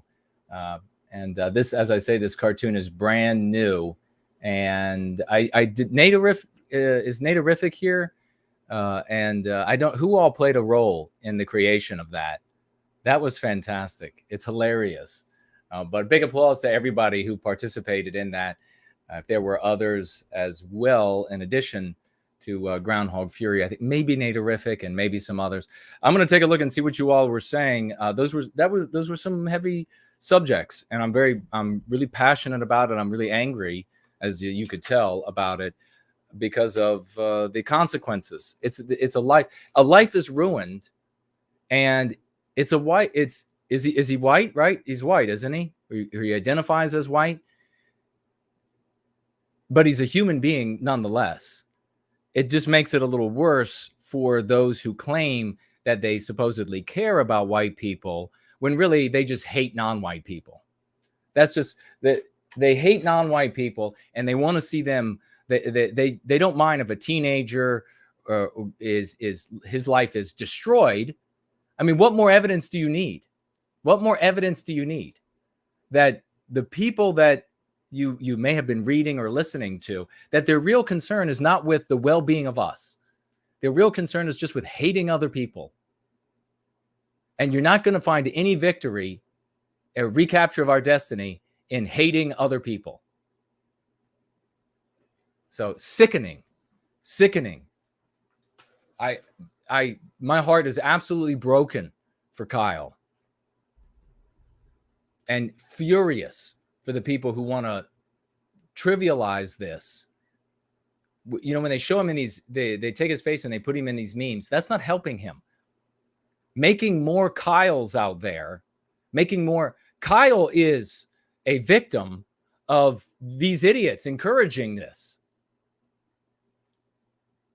We should be encouraging our youth to do productive things with their lives so that we can recapture our destiny, and so that they end up living wonderful lives, however that might look. Maybe it means that Kyle would have had a wonderful wife and family, and who knows what his life would have been like.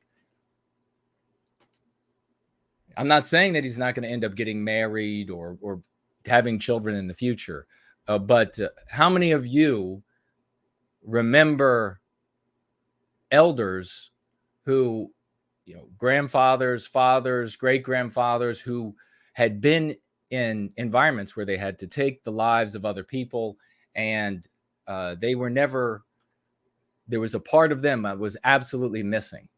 I would not want a part of any of our people to be missing because it has been destroyed with the horror of an event like that. Totally unnecessary. It didn't do anything good for our people and the recapture of our destiny.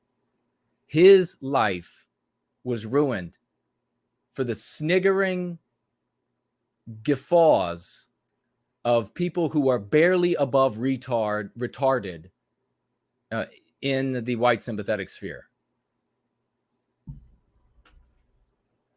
Sickening. God damn. It just is sickening. Why does anybody, I mean, it says so many bad things about, the entirety of the white sympathetic sphere, explicit and implicit. So that's including like all the conservatives who would never say white or Westman or Western kind. They all need to take a hard look in the mirror. We have to really examine ourselves, because there is something wrong. This is not the Western kind that achieved all the great things that we've inherited. It definitely is not. LARPers, people throwing salutes and all this kind of shit. This is not the Western kind that achieved all these great achievements.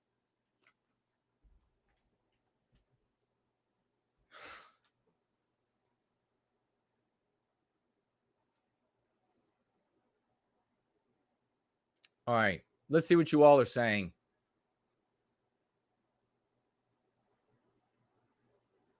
Yeah, we need to do some hard introspection as a sphere, and not those who are going free have accepted that we all are infected with mean pathogens. We all are going to stumble. What's different is that we have a compass direction that is pointing us to being better people, a better civilization, the recapture of our destiny. That's the difference. These content creators who go out and encourage the disease in our people, they are the fucking problem. They are the problem. When they feed that to get payments out of those people, to get them to show up to rallies or meetings.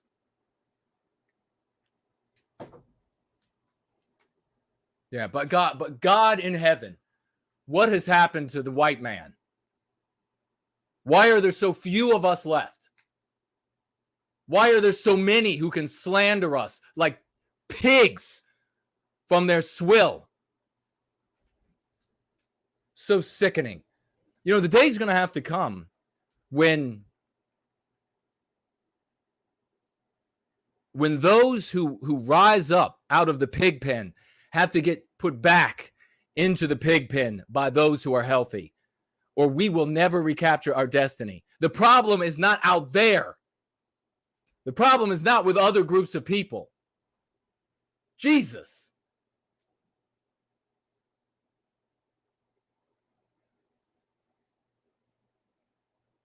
The great Raymond Foster from Australia is with us, saying about Kyle, he's going to have nightmares for the rest of his life. How many times? Absolutely right. I mean, we got to keep moving. But I care for the lives of each of our people.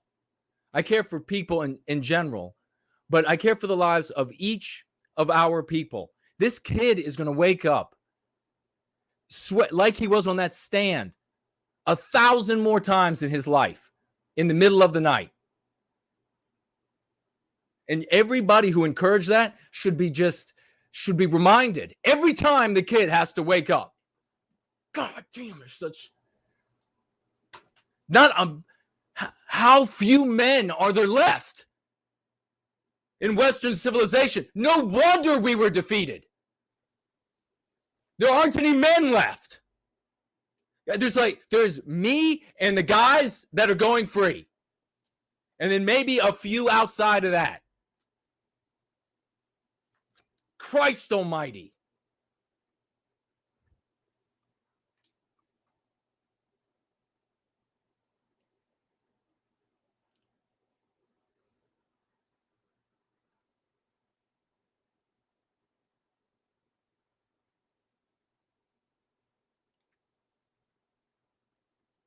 Let's see what you all are saying. And then we'll move right along. This is a perennial problem that we have to address. The fact that there just too many people give credence and heed. Males, white males, who are children.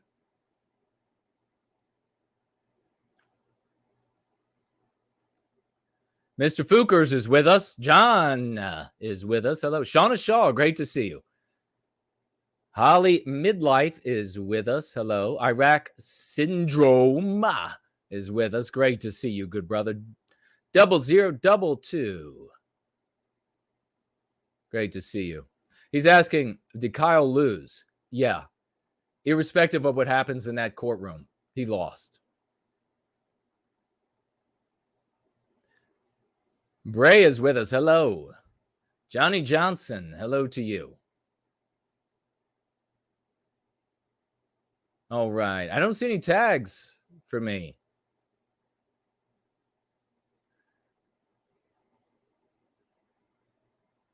Mofiel says, sounds like infighting. Criticism for people who are behaving like children and causing us to stumble and fall and feeding sickness in our people. Yeah, we are expressing that criticism. Yeah, and when you can't criticize poor behavior, then you can't improve.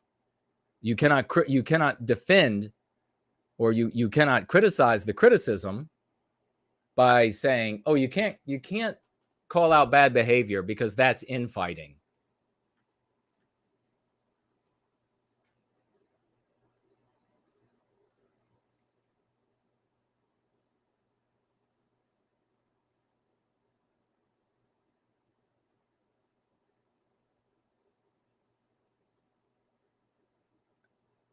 And more importantly, the question feels about sounds like infighting to me is, yeah, all the people who have criticized me, I was around long before those folks. You can take that shit to them.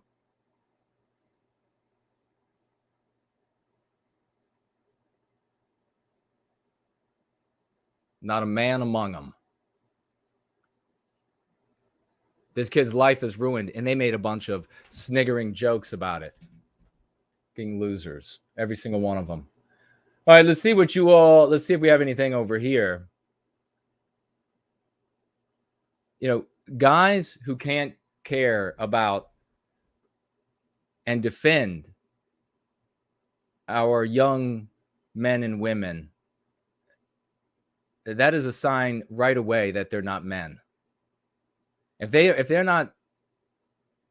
not wise enough, man enough to say, to give the right education, to give the right advice, they're not men.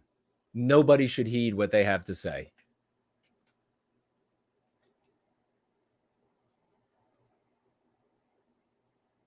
And Anglo-America making the great point that it can't be infighting, since those who are antagonists, whether it's the militiamen or it's the ant-nats or it's the Klan idiots or it's the Constitution folks or the conservative this or that, libertarians, they are inside the anti-white narrative. We are in our own story, having victory after victory. So it's not infighting. We're not in the same group. Well said, Anglo-America. Wondering why we're losing, or why we lost. You have all of these guys that ostensibly they have male genitalia, although I doubt it. And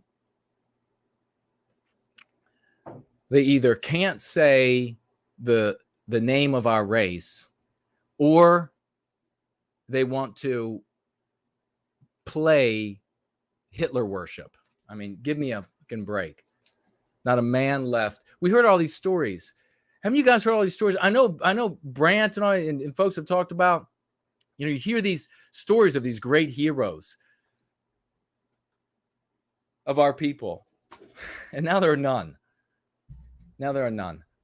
They just slander the people who are actually trying to do the right thing. And doing the right thing, we have wonderful people like I Love Jesus Christ showing up with a $10 financial gift. Thank you so much, I Love Jesus Christ. And she writes here, for White Wellbeing. Amen to that. Thank you so very much, and God bless you. And the great Art Acrobats, financially gifting Pi, $3.14. And writes here, I love white people. Love will save us. Absolutely. You're absolutely correct. And then we have Kaber. Let's get a big round of raucous emojis together for Kaber, financially gifting $25. Thank you so much, brother. We need to support Kyle so he knows he is loved. Very well written. Thank you for that. That is fantastic.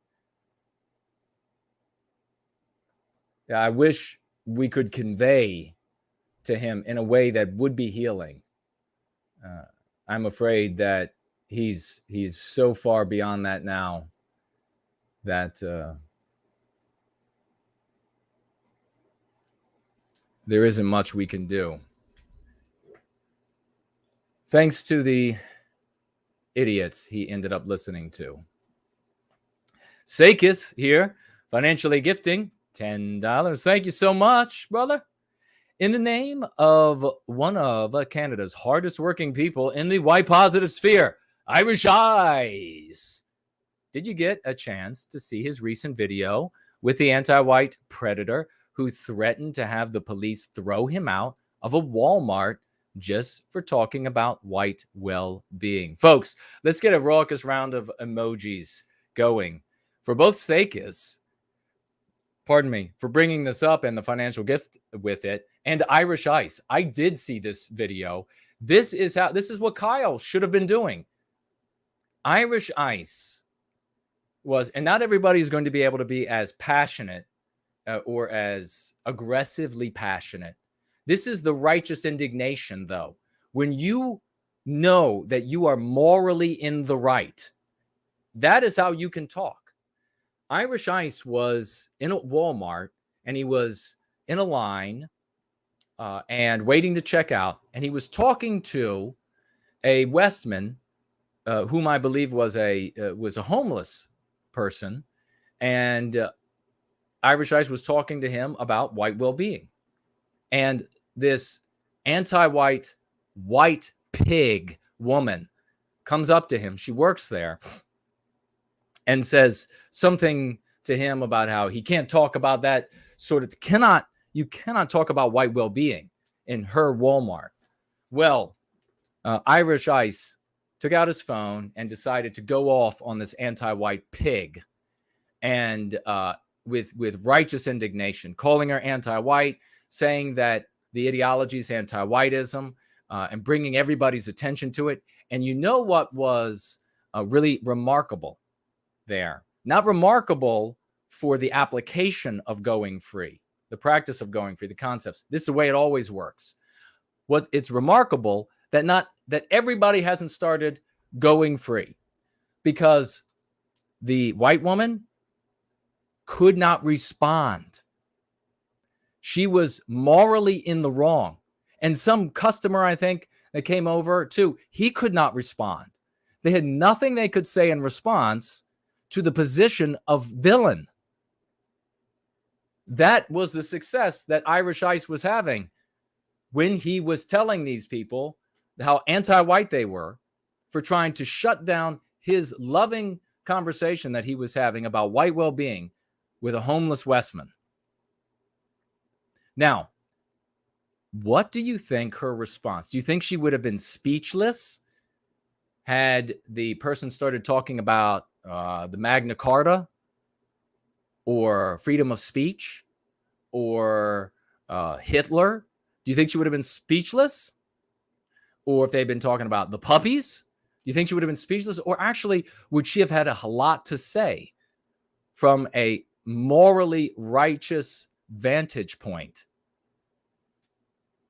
And therefore, she would have been able to do what? Recruit everybody in that store, along with law enforcement, happily would show up to come and throw a beat down on the villain in the anti-white narrative. We got a villain here, they would say on the CB for the police department. Go take care of the villain.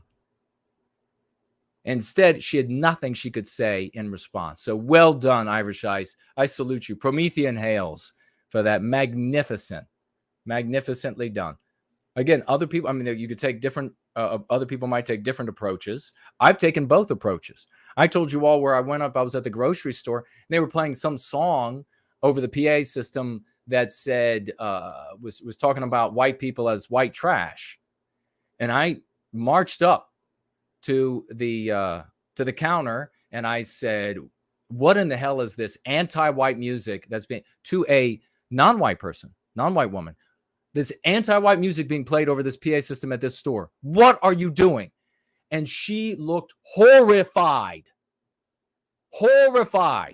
She said, my God, let me get on the phone right away and I'll bring the managers over. 2 managers came up, one white, one non-white. And they were in disbelief.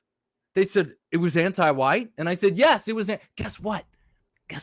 They didn't need to know what anti-white was before that moment.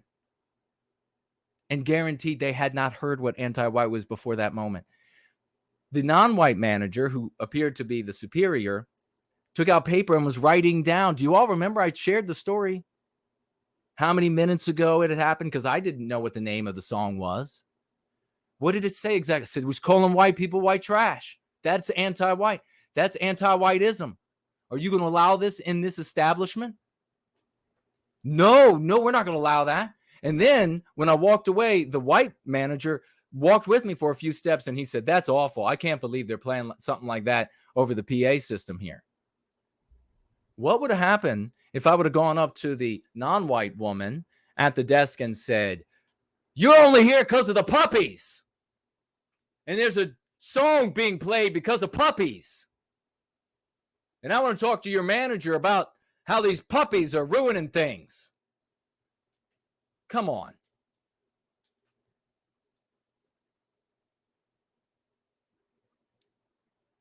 Let's get a big round of raucous emojis going for Ron, who just financially gifted $25. God bless you, Ron. Thank you for that. Hit the $25 mark, and therefore gets the raucous emojis from the community. And he writes here, noble brother, this is in memoriam of Fraulein Dresden. May she feel the welcoming embrace of her ancestors, and may she sit at her forebearers' well-laden table in the heavenly halls above. God bless you, Ron. Thank you so much for that. And I know that Mama Fraulein will know and hear exactly what you just wrote. Thank you that very much for that, good brother. I appreciate it. And we do have some other comments that we will be reading for Mama Fraulein to hear in just a little bit. Keep the raucous emojis going, ladies and gentlemen, for Mrs. Jess Horst, a great champion in this community who financially gifted $50 US, and also sends 3 white emoji hearts. Thank you so much for that. $50. Thank you so much, sister.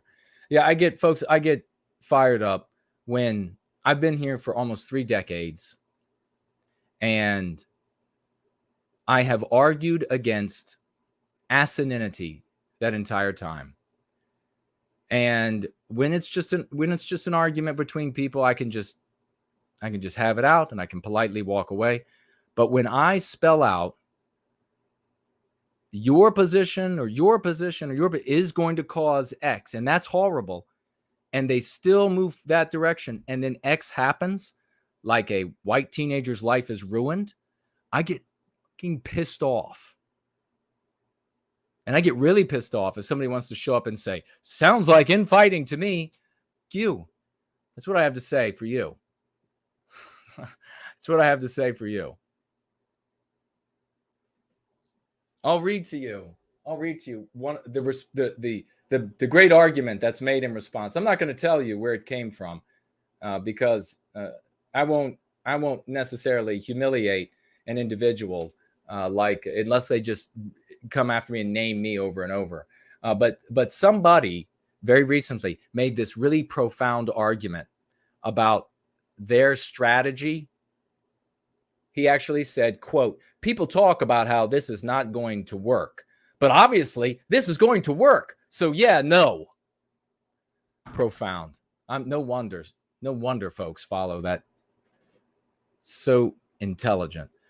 Flora here, financially gifting $3. Thank you so very much. And writes, absolutely inhumane video of doctor denying COVID suffering white person the treatment of antibody infusion in Texas hospital. Thanks for highlighting the horrific discrimination against white people. Indeed, and that's exactly what it is. That's what, since we love our people, that's where our focus is. We care about a white person being denied. We care about that person and the other white people who will be denied treatment and therefore will either die or worse, have injury that will shorten their life, that will make their life hell. We don't talk about them as an excuse to hate some other group. We talk about them because we love them. That's the difference, folks. You got it? Flora, again, $5 more. God bless you and thank you for both of those financial gifts. Says this time, the child never should have been subjected to the riots in America, right? The anti-white terrorization and their terror troops. Kyle was a good kid facing off against sick, violent men. Leadership allowed the chaos to happen. Yeah, indeed. And we knew that the anti-whites in the seats were going to allow the anti-whites to be in the streets. And they were going to be given license to do whatever they want, which is why we said hundreds of miles away from it. Don't go anywhere near it. Do not be there. Kyle could have done so much, even just that night. He could have been on message forums. Who knows? Maybe the kid has this great propensity for poetry or prose or whatever it was, and he writes, he goes free, and then he writes something beautiful, and then some other kid, maybe who's the same age, year older, year younger, reads it, and that kid happens to be destined for some glory, or is the son of a decamillionaire or centimillionaire, and he's moved by it, and he says, my God, we got to put an end to this, and I'm going to do different than my parents did. Instead, Kyle went out into the streets, didn't have a white man around to say, no, son, go home. This is not the place where you are going to be effective. This is the place where your life will be ruined. A bunch of giggling. Oh God, I can't even, just like jackals, fat jackals at that, fat, overfed, unmoving, sitting on their ass jackals. Max, how are we gonna bring men back to the West? There's so few of us left.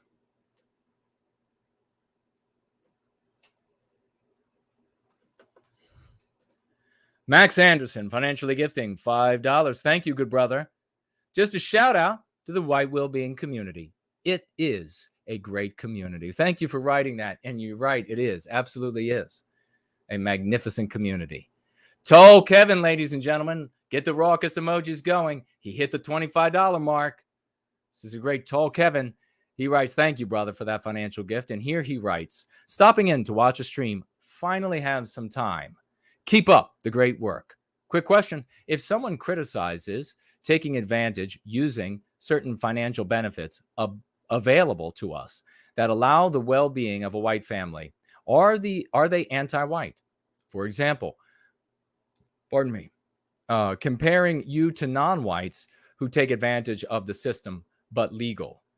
No, you should use everything at your disposal. We created the welfare system. We created all of these mechanisms, and we are the ones, if for no other reason, I mean, ask CNN to make sure it's true.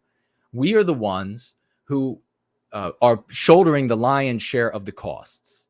So if you are out there, you're hearing my voice, you need benefits to more firmly stabilize your footing in the world, take advantage of it. I would suggest not trying to live the rest of your life on it, because that's at a very low level existence. But take advantage of it. If you have to take advantage of it your whole life because of your situation, because of whatever it might be, then you do that. But if you can take advantage of it for 5 years, 10 years, 1 year, 20 years, whatever it takes, so that you can rocket yourself up to someplace better, absolutely take advantage of it. Those folks out there who will tell you, and you see this in these traditionalist conservative circles, that it's somehow bilking or milking the system and you're somehow morally, you're reprobate if you do that. They are dumbasses, and do not listen to anything they have to say. It is, they'll try to act like it is immoral to avail yourself of systems that we create and we pay for. It is immoral, I will tell you, not to. So if you can, then you should. Because know this, other groups of people are going to take advantage of it. It's all going to get used up. The question is, whether it's going to be used up by other people's, or whether or not some of us are going to be able to use it. And you better use it now before they say that you don't fit the criteria. I'm just making sure that you're going to die. Because the welfare benefits, they're not a sure thing for white people. So thank you very much for that, Kevin, because that's an important point. The Great Slaughts is here, financially gifting $20. God bless you, brother, a true champion. And he writes, paid off 2 medical bills. Well done. That's fantastic. Also, if the infighting over what's best for white well-being, then we're on the right track. If we're infighting over what's best for white well-being, then we're on the right track. Argue as much as you want over the benefits, over what benefits white people most. Precisely, Sloths. Precisely. Sloth's a very intelligent guy. I mean, can you imagine an environment where they say you have a supposedly, ostensibly shared objective? It's only superficially, though, because we actually care about the white people. We don't use victimization of white people to hate other people. So, but let's just say, for argument's sake, that it's the same objective. Then you absolutely should be arguing over the best course. No, you just have to go with whatever sucks. Yiz the Eunuch, financially gifting $10. The great champion, Yiz the Unifier, is with us. And I didn't get to, I know she has more successes. It's been a busy week, and I haven't had a chance, but we will be talking about her successes next week, maybe in a roll-in as well, or next Sunday, because she's just having big successes one after the other. $10 financial gift, and she writes here, I'm on the road.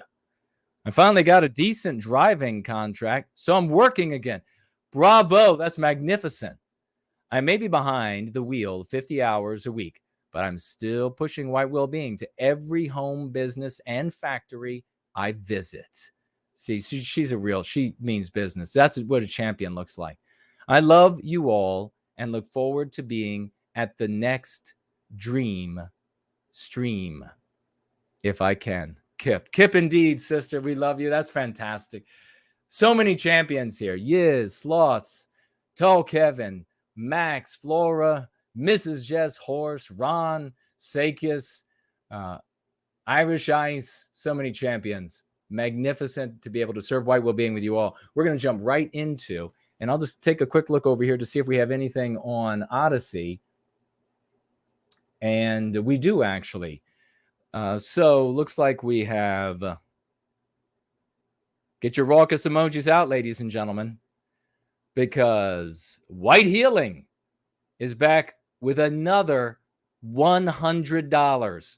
That brings him up to $125 today. God bless you, brother. Thank you so very much. That is magnificent.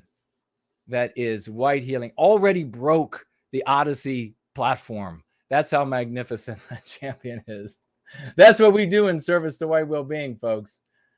We change how the world has to operate in more ways than one. And looks like we have For the Glory of Christ is with us over on D Live. Remember, you have to tag me as No White Guilt everywhere for me to see. We have that SOB is with us. I love that name. And let's see. Raymond Knight is with us. Great to see you, brother. And is that our Raymond? Moderator Raymond? But great to see you. We're going to jump into the lesson of the day, second iteration, Go Free lesson of the day, second edition, iteration 2. And we are reading from, just a little bit, from page 185 and toward the end of the book. And I want to be able to give folks a little bit of an idea of what you come away with from the practice. Now, remember, this is a instruction manual. Look at this like weightlifting gloves or your blender for your meal plan or something that you're using. This is meant to be used. It's not meant to adorn your bookshelves and then make you seem so smart to the people who show up at your house. That's not the purpose of this. This is an instruction manual. You have to go through it and go through it and go through it, because you have to put yourself in our story. You do that with the concepts you use, and by being in our story, we recapture our destiny. It begins with the improvement of your life. Take the next step. You have come a long way. You have learned the hidden motivations behind the anti-white hatred for Western kind. You have learned new concepts that will facilitate your journey to go free. You know how to identify MPs in the environment and in yourself, and how they can harm you and lead to white noir. You have begun training your perception, and this ability will sharpen over time. You know how to address MPs as you encounter or sense them within yourself, treating and weakening them as you grow stronger. You know how to immunize yourself against new MPs. You have developed behaviors that will erode the foundations by which you are easily infected and swayed. You have begun aligning with the archetype of Western kind, but the real excitement is yet to come. Further breakthroughs await you at higher levels of going free. New opportunities for growth and power. The skill sets you acquired by completing L1 through L3 enable you to receive further instruction. You are now able to climb higher toward your physical, mental, and spiritual potential. Go free, ladies and gentlemen. You will be a better you than you ever thought you could be. You will be able to help those who are in your circles of influence, even those strangers that only pass through your life's story momentarily. And by way of those efforts, self-serving to improve yourself, you will then also improve those around you. And as a curative contagion, it will spread to each person. We don't need to own the media. How many times have you heard people say, got to capture the media, have to capture the Republican Party or the conservative party of this country or that country, or we have to capture the universities, or we have to worm our way up from the bottom like the communists did or the Marxists. All of that are the wishes of children. Adults are speaking, and it's time to be an adult. It's time, if you're a man, to be a man of the West. If you're a woman, to be a woman of the West. There are very few of us left. You have to aspire to be that, to be those greats that enabled us to do so much as a people before. And so many now take for granted. So many believe that they're inheritors of, when really they're just children snickering into their Mountain Dew about teenage boys who will never live a day without remembering the horror of a single night. Think about that. Let's find out about what an abstractionist is. Let's have some interaction. Does anybody know who's going free well enough and they can just type into the live stream an example of an abstractionist? Who would like to participate in the little game? Let's see. We will take a look over at, this is so fantastic, White Healing and Iraq Syndrome over there. Let's get a round of applause for Iraq Syndrome, who gave to White Healing some fire emojis, some heart emojis, and he writes, "What a man." That's how we have to be. We are all heroes, shoulder to shoulder, putting an end to anti-whiteism, helping each other be better, helping us to go further than we ever did before. That's magnificent. Well done. Right attitude. Really appreciate that. So anybody have some ideas? Let me turn around and see what we have going on over here. Swivel one direction, swivel the next. And we have Promethean Healing is in quickly with Ben Shapiro. Yes, he's an abstractionist. Raymond Foster is laughing about the subject, saying Jordan Peterson. Absolutely, Raymond. Southern Bloom says, Gad said, another abstractionist. Yes. Steve Bannon says Biospirit of the West is an abstractionist. How about some, you're absolutely right. How about some abstractionist ideas? What is an abstractionist idea?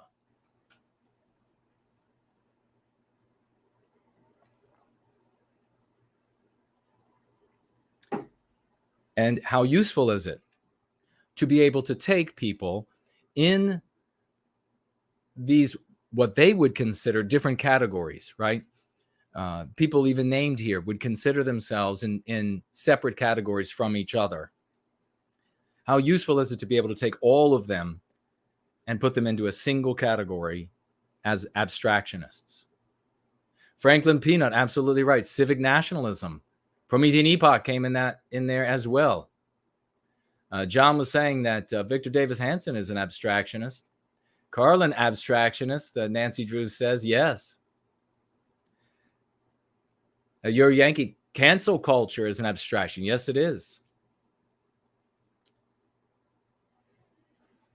Let's have a read here. Laura Southern, somebody said. I saw it. I just scrolled off the screen. Let's read Abstractionist, page 189 in second edition, iteration 2. Abstractionist, a saboteur who advocates for ideas rather than the people who create and sustain the ideas, as exemplified by those who advocate Western culture, Western philosophy, law and order, economy, civility, morality, without advocating for Western kind. That is an abstractionist. And that is the abstractionist approach. Ideas severed from the people who create and sustain them. So a lot of the vast majority of the people that you will meet in conservative circles and even in America First type circles, they are abstractionists. They will advocate abstractions over the people. Most white people, most vagues out there will advocate abstractions over the people because they live inside the anti-white narrative and they believe it to be immoral to defend the victimization, to defend against the victimization of Western kind. So they attempt to defend Western kind, to put an end to the victimization of Western kind by concealing it with a defense of the abstractions that we create. The anti-whites can always identify that, can't they? They always know exactly. They always will refer to those people as what? The slurs, anti-white slurs, white supremacists, racists, all of these anti-white slurs. What do these people do to defend themselves against the slurs? They then will do one of those two things. They'll stand there, mouth hung open like an idiot, and say, well, I'm just defending the freedom of speech, an abstraction. So I can't, why am I X because of, well, no, they get to decide what you are in their story. Or they do that giggle thing that we saw that poor patient do when he was told that he's not going to get the infusion that he needs to prevent his body being permanently damaged or perhaps even dying from COVID-19 on the basis of his race. That's what they do. So when we have to be productive, when you have a conversation with an abstractionist, or somebody who is using abstractions and not necessarily a political player or what have you, when you have a conversation with one of those people and they are clearly attempting to defend our people or by way of the abstraction, or they really do care about the abstractions, in both cases, you can say you will not have the abstraction without the people. You do not sacrifice the creators of the ideas, the sustainers of the ideas on the altar of their ideas.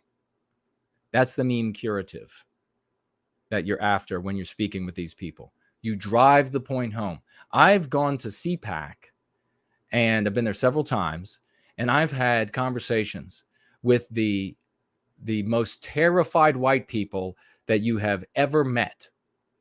And they absolutely did not want to. They wouldn't care. White people were being culled right out of the crowd for being white, right out of a crowd somewhere. Just white people, you're going into the wood chipper. White people, and you and you and you. And it's, these people would still not say, hey, don't do that to white people. They would still want to say something like, we're all just individuals. So picking us out as randomly like this is supposedly, but it seems to be that they would go any other direction. So I have been in these environments, and I have put these terrified white people, these vagues, terrified of the anti-whites, terrified of the victimization by anti-whites, terrified of the anti-white narrative, terrified of anti-white morality and condemning themselves as immoral, or believing and fearing that others would condemn them as immoral. And I've put them on the hot seat with this abstractionist argument. And in all of these cases, they lose. And in most of these cases, they leave the conversation really thinking hard about how it's not immoral to identify the creators and sustainers of an idea, and that it is indeed immoral to sacrifice them to the devil of anti-whiteism in order to preserve an idea that will last not 2 seconds after they're gone. A great example of this that comes to mind, I didn't see, maybe somebody did write, is Alex Jones, who had made a statement once that he wouldn't care if the country was white erased as long as people still cared about freedom of speech and the right to self-defense. That is disgusting. Much, I'm sure, like the smells that emanate from him. All right, let's see what you all are saying, and we're going to keep rolling. Elaine Sabatino, for every non-white person and their brother are going to wax poetic about my freedom as soon as they step 1 foot on magic soil after we translate the Constitution into 300 languages. And Anglo-America, he says, I mentioned Jones. Good. Yep. All right, let's see if we have any other tags. Remember, tag me as no white guilt. Archangel said woke. Yes. First Last is with us. There's another abstraction. Libertarianism. Yes, indeed. Sticks says Tall Kevin. Absolutely an abstractionist par excellence. Yep. They could be grabbing white kids right out of a school and sacrificing them on an altar to anti-whiteism. And Sticks would try to find some sort of abstraction. I mean, it's really ridiculous. Tall Kevin back with another $5 over here on entropy. And he says, thank you, brother, so very much. I've been using them, but it is a very big conservative opinion to not use them, which I try and explain to them how much more you can do with them, like improving their families' lives financially. For example, Virginia disability benefit, or not Virginia, but the VA disability benefits. So we're talking about benefits there, which was the original question. And yeah, I mean, as many of these folks as you can get to get that support, to get that base, you have to convince them that it is immoral not to use it, because it's going to be used elsewhere. It's going to be used by people who hate Western kind. And then eventually they'll get the ability, the financial wherewithal, they'll be able to climb the ladder, and then they will simply vote away the benefits for us. They'll make sure that our descendants, our children and grandchildren, won't be able to get access benefits. So it is immoral to not take it. Put that in their coffee. I know they're all sitting around. I'd be sitting there drinking coffee with them, but I know they're all sitting around talking about how it's immoral to take benefits from the state. Go to hell. All right. Wow, folks. Get your raucous emojis going again for Iraq Syndrome.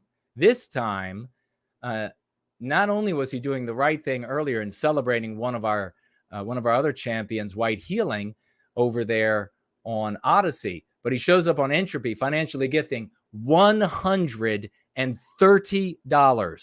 $130. God bless you, brother. That's Iraq Syndrome financial gift. Thank you so very much, good brother. I really appreciate that. He writes here, a tribute to the men of the West, past, present, and future. Our spirit lives on in our people, and I assure you, we will never be erased from this earth as the anti-whites desire. The children in the ant-nat sphere that are still struggling to think very much will not stop us from ensuring white well-being and will not stop the rekindling of the spirit of Western man. Thank you so much. Beautifully written, brother. Thank you so much for the financial gift. I deeply appreciate that. You're absolutely right. They're not going to stop us. Nobody's going to stop us. The conservatives out there are not going to stop. Those folks are going to come on board.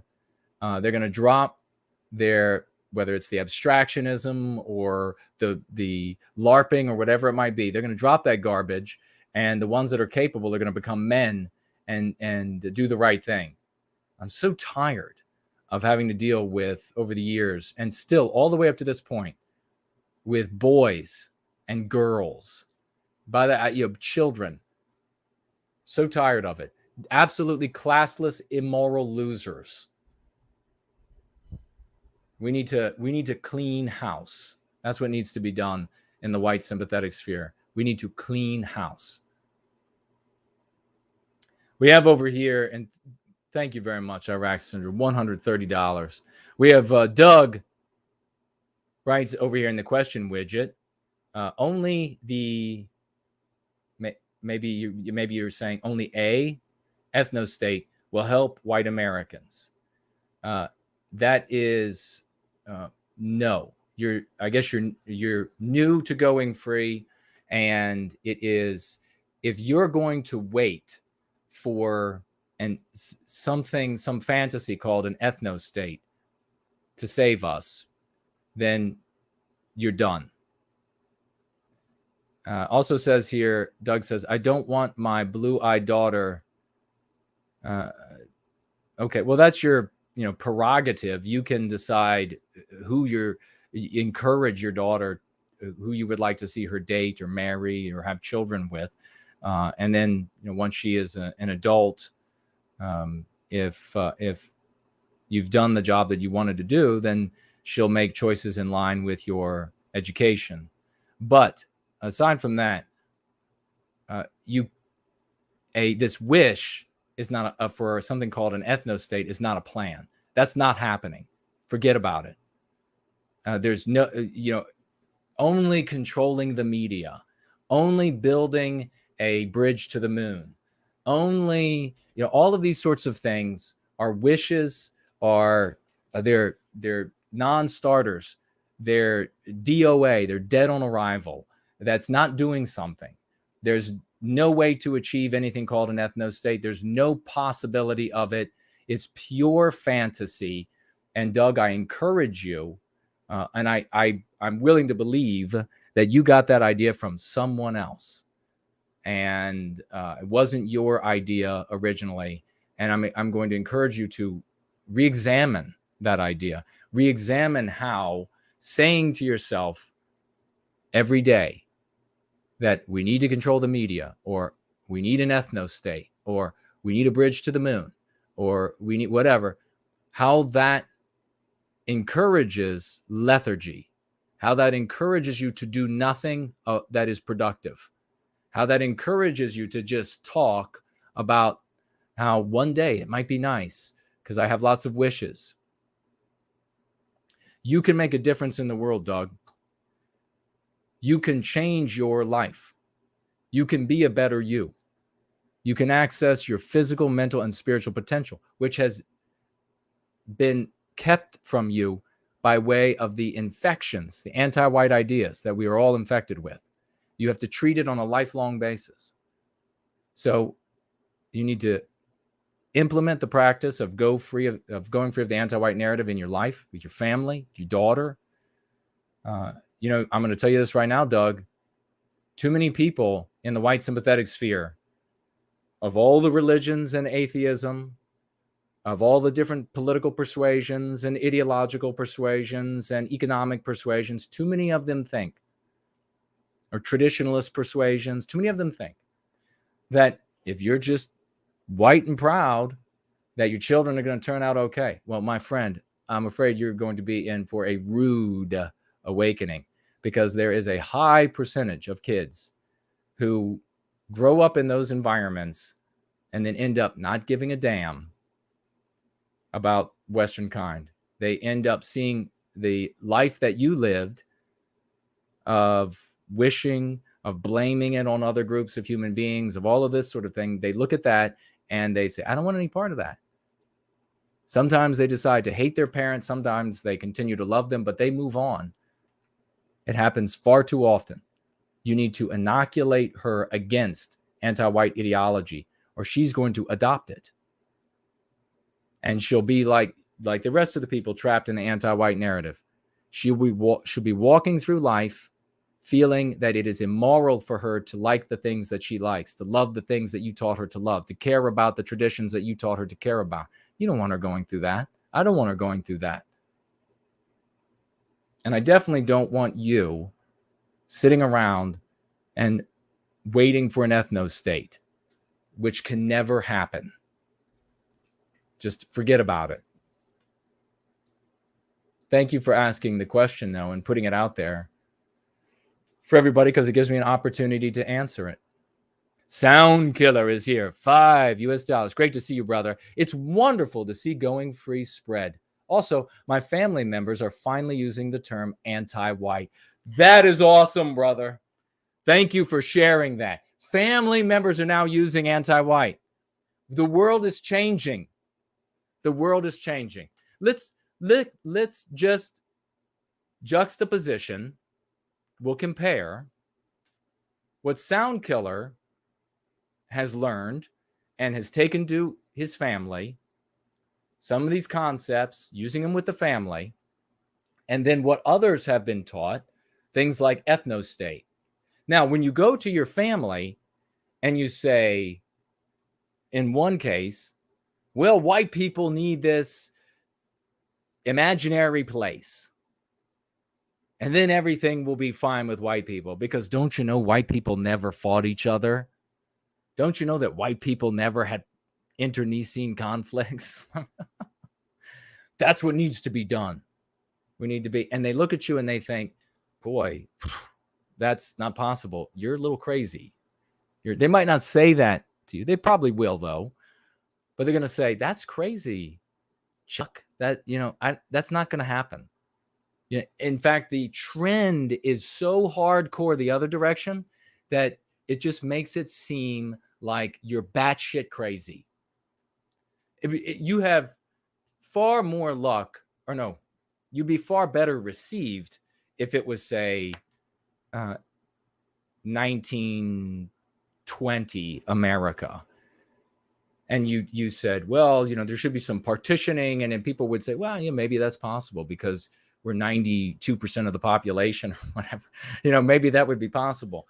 But no, today, the borders of our countries are wide open. There's nobody to persuade. There is no God that you're going to be able to say, we need some, can we order up some spaces on the map for us so that we can all have these individual places? There's no God to do that for you. There is no anti-white that's going to say, well, you know what? Golly jeeper, I think white people, they should. We're not going to give them the infusion that's going to save them, but we're going to go ahead and let them have their own countries. It's the exact opposite. And all of your relatives can see that. So you don't want to go to them. Remember, we have this you have a reputation you have to maintain, and you don't want to burn your reputation on a crazy idea. That's one of the things that was so bad about Richard Spencer and all of these other people who were just novelty takers. They would just come up with another take, another view. And Lovely Porge spelled that out beautifully. Genius. And people would take these novelty ideas and then they would go to their family. And it sounded good when somebody like a Richard Spencer could speak about it in a patrician sort of way. And then you would take the crazy idea and you go to your family and your family goes, oh my gosh, Chuck is nuts. And then a month, 2 months later, Spencer just says, I'm done with that idea. And now I'm on to something new. And you are stuck having gone to your family and passionately argued this crazy thing. And now Richard is saying that it's nonsense and he's moved on to something else. Don't burn your reputation. Now you have Soundkiller goes to the family and he says, you know, this is anti-white, that's anti-white. This is all anti-whiteism. And now the family is starting to say anti-white. Now they're beginning to view things from the position of being a member of a victimized people who is victimized because they are a member of the people that's targeted for victimization. The world changes. If you can't understand the difference, that's fine. I don't know how they make rockets, put satellites in space, and yet it happens.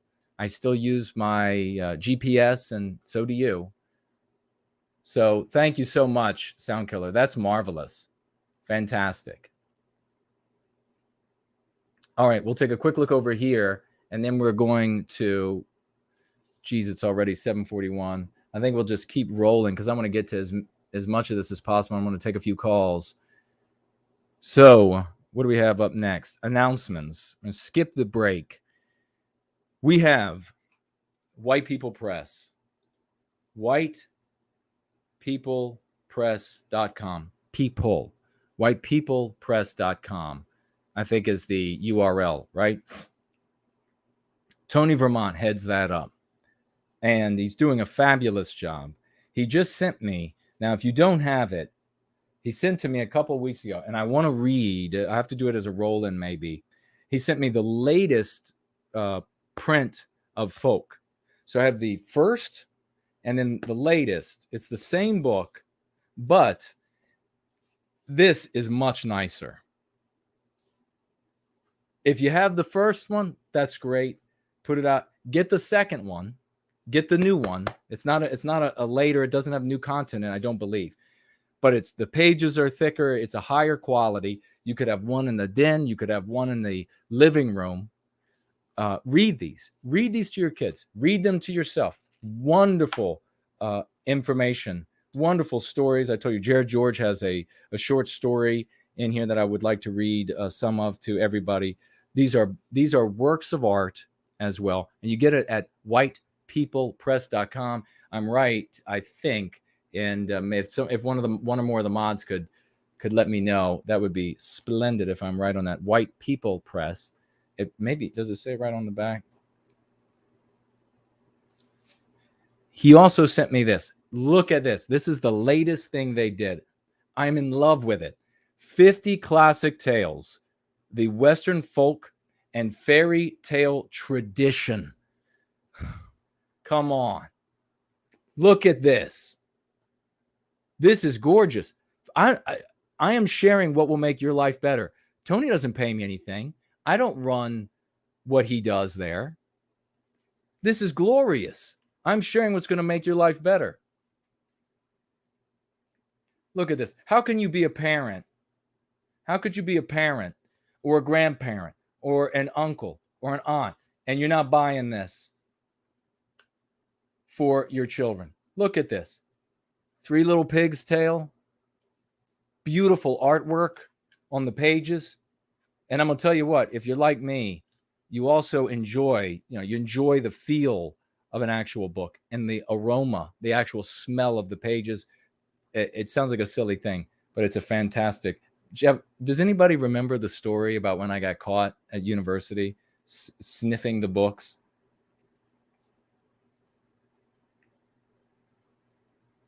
Little Red Riding Hood. Come on. I mean, you could not have any children, young adults in your world this is still a beautiful piece to have. You could read the stories yourself, and you could read the stories into video, into audio, and make it available for people, for children. Maybe you got a great voice, and maybe you just want to revisit the tales. Maybe you just want to have this out on the counter, out on the end table, for when you have guests over and they say, wow, look at this sizable book here. Explore the past, present, and future of our most enduring tales.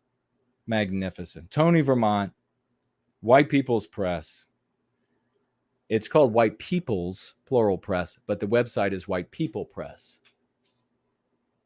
White People Press. That's right. White People Press. Thank you. Who was that? Raymond, the great Raymond Van Buskirk is with us. whitepeoplepress.com. Support Tony so that he can keep doing the work.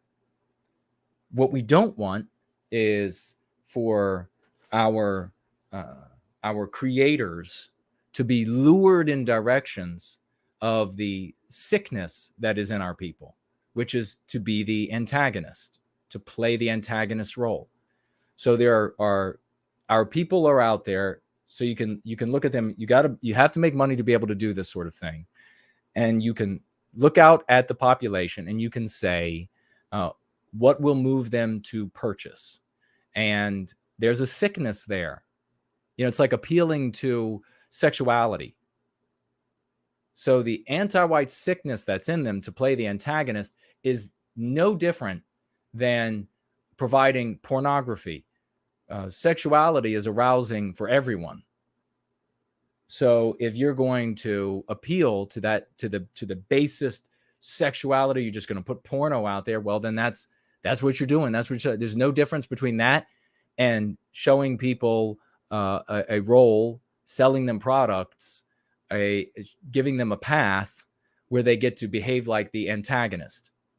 It's an illness that's in them. It's base.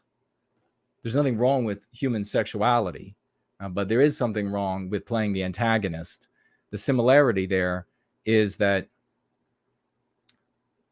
they're both things in the human being that can motivate them to purchase. So it's going to be easier to motivate to purchase something in the antagonist realm than it is to purchase something that's going to ennoble someone, where somebody has to be a self-actor, a self-motivator, a self-starter. So that's why we have to support people like Tony, because if you don't, then everything is going to end up looking like Tom Metzger's newspaper from decades and decades ago, where every article was as villainous as you could possibly be. And the whole newspaper was filled with the most disgusting and infantile cartoons making fun of other races of people. That's where everything will end up going, because the population is sick. We have the job of trying to heal them. So let's make sure things of beauty are elevated. Things that ennoble us are elevated. So thank you, Tony, for everything that you're doing in service to white well-being. Okay, we also want to share, I got to share some of Elaine's creations. So I just want to show these up close. We'll share some today, some, we don't have time for them all today, but maybe some over 2 going frees or look at this, or 3, look at that. So this was for Halloween. And these things are going to go out into the world, and they're going to bring people to white well-being. So the great Elaine, let's get a big round of raucous emojis. Of course, you can see on the wall behind me, almost, I think everything there, yeah, except for the corn, is done by Elaine, the great Elaine Sabatino.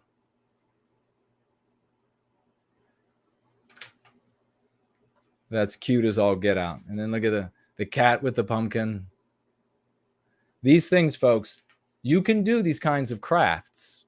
Imagine you have a child or children, and you all want to do something productive, you can do these kind of crafts. You can have a couple of these for home, right? You're going to hang them up around your house. And maybe instead of the website here, you would put something like one of the meme curatives.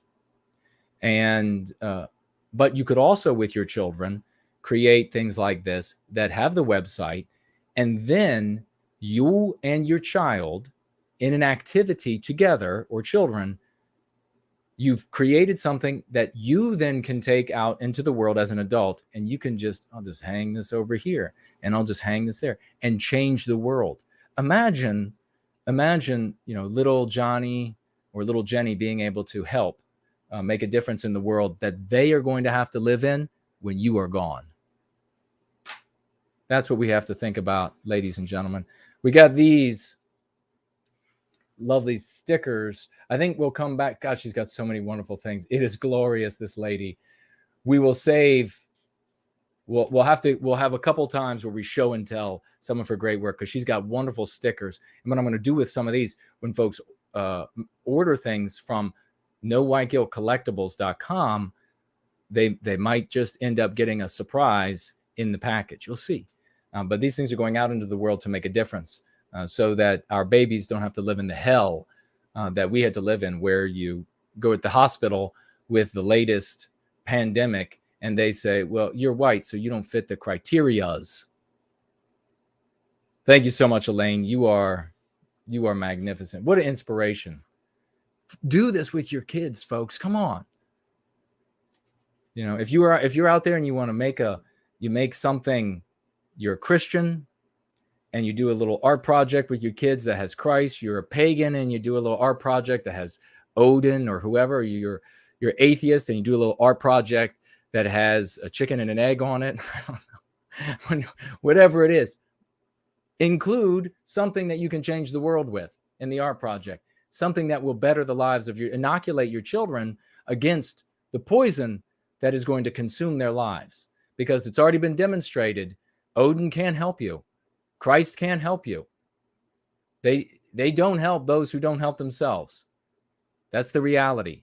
The chicken and the egg can't help you. They don't help you even if you try to. So you have to just do it yourself. I want to thank TJ, and I want to let TJ know that I will be reaching out to that content creator. Thank you very much for that contact. I want to thank Artificer. Let's see.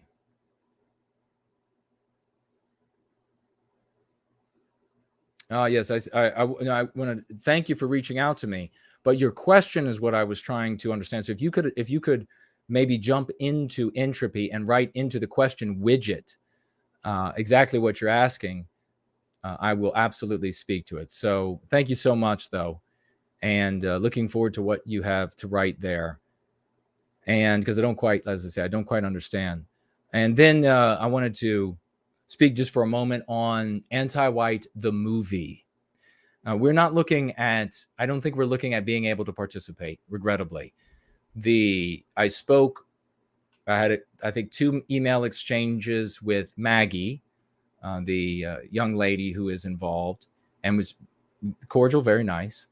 And then I wrote back again just to see how things were going. Could I help out? I know that Lovely Porge was asking about this as well.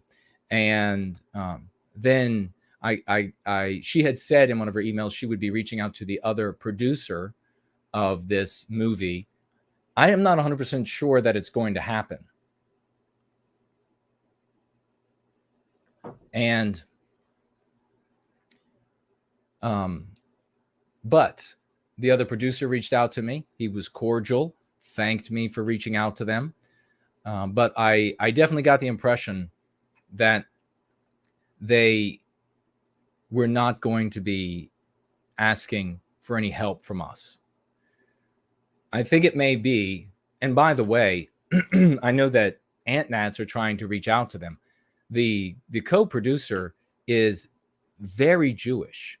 I mean, he's a Jewish guy. They're not going to be amenable to what the Ant-Nats are going to be offering. These folks are going to end up being slandered by the Ant-Nats. So I don't know how that interaction is going to play out, but not good. But nevertheless, I think this is, and Naterific was saying, perhaps Naterific can say in the live chat or in the question widget exactly his thoughts on it. And they're the same as my own, which I had expressed concern about initially, and now seems to be going that direction.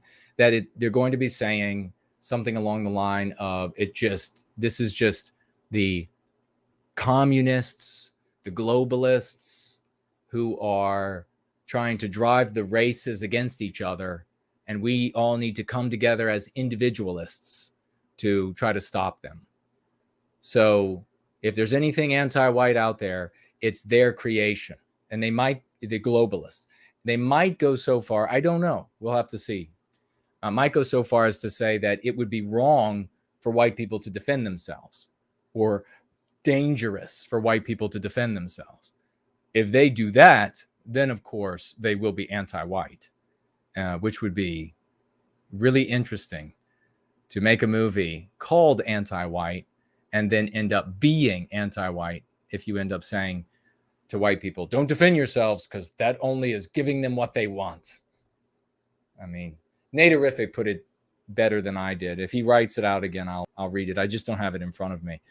But I also want to mention here one more time, as I said I would, I'm going to be returning to Florida in December. I have a few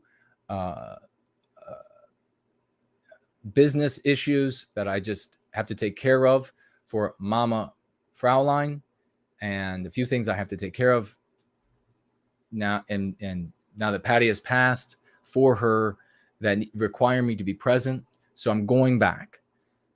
That said,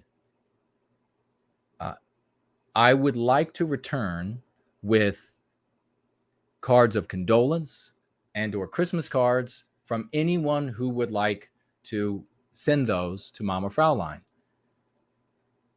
People have reached out and said they would like to do that. Of course, I'm not going to give this 90-plus-year-old wonderful little lady who survived the firebombing of Dresden give out her address. Who would show up there the next day? It's the moment you begin talking about things, it just suddenly is, proliferates. So if you would like to do so, please snail mail those letters, those cards to me. And you can do that at Jason Köhne, P.O. Box 231954, Centerville, Centreville, Virginia 20120. And then write on the card or the envelope, you make it out to me, but you write on the envelope for Mama Fraulein, and I won't open it. If you don't write that on the front, I'm going to assume you want me to open it.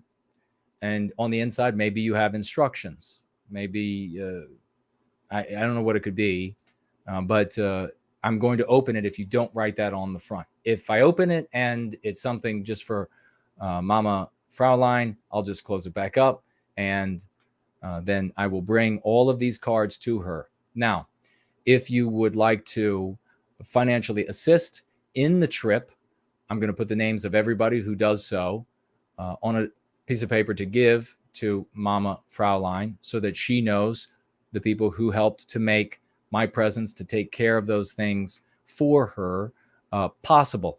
If one person gives $1, then that's going to be the list that she gets. It's not going to say that they gave $1. It's just going to be their name. That person made it possible for this trip. I'm going either way, whether people help there or not. That is an option. If you would also like something small that I can make happen while I'm there, like if you would like Mama Fraulein to have a rose or a carnation or whatever, something easy, because I'm going to be traveling light. then you financially gift and you spell out with the instructions what you would like me to do for her and then to bring to her, and I will do my best to make that happen. And like I say, if it's something easy, it will happen.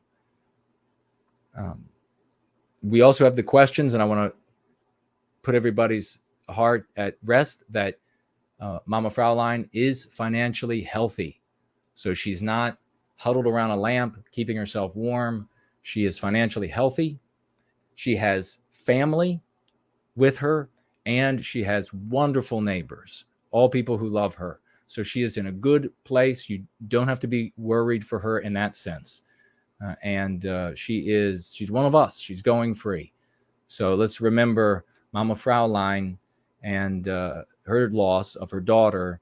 And now you have Thanksgiving coming up, and you have here in the States, and of course, Christmas everywhere. It's going to be difficult, both very difficult.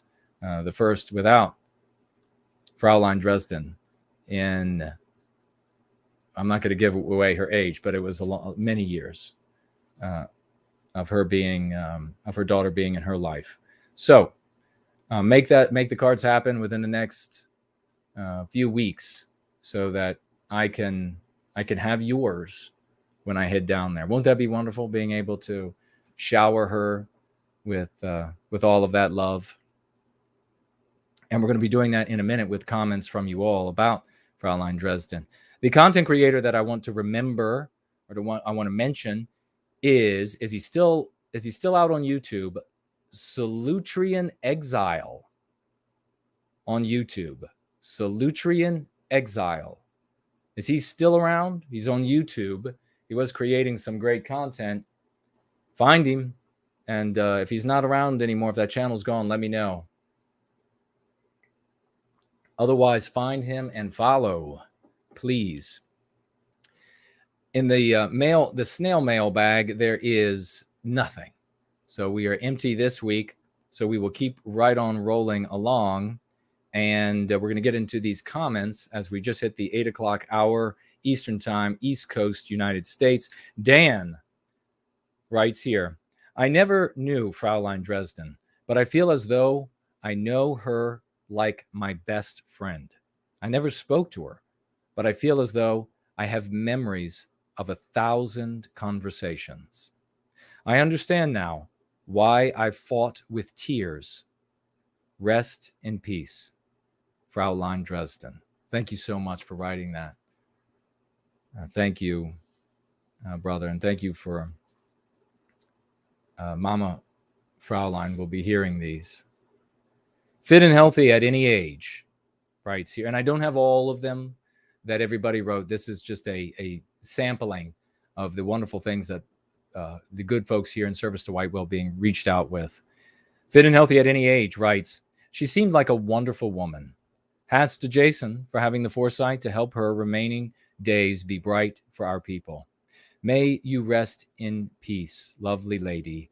God bless everyone. Thank you for that, Fit and healthy at any age.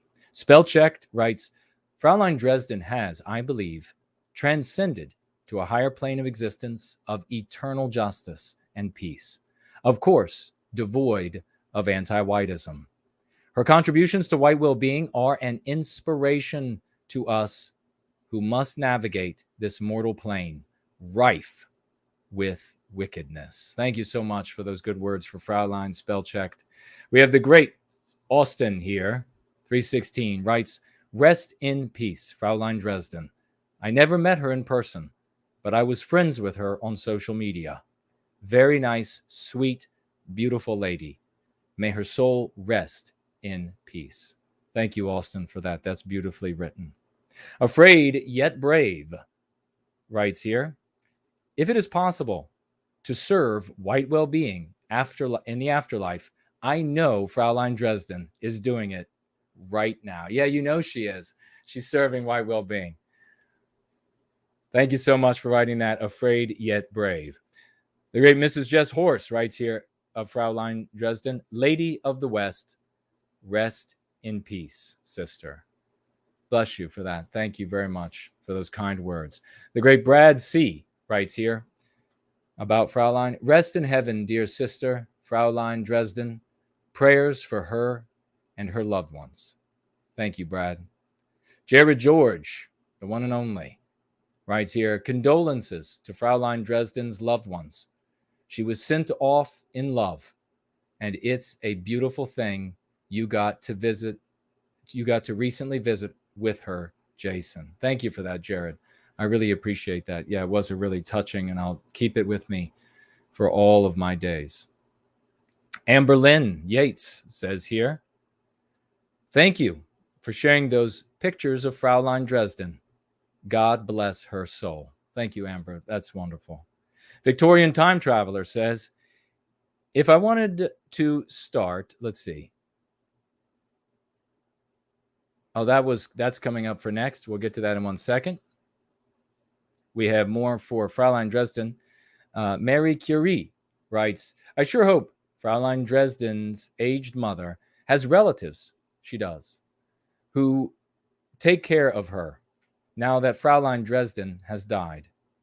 You are so busy, Jason, and you still took the time to visit these precious women. Thank you so much for doing this. I think that is what we all long for, to be in personal contact with like-minded people. Dresden is a beautiful city. Greetings from Germany. Well, thank you so much for those kind words. It is a beautiful country, and many greetings back from the once great state of Virginia.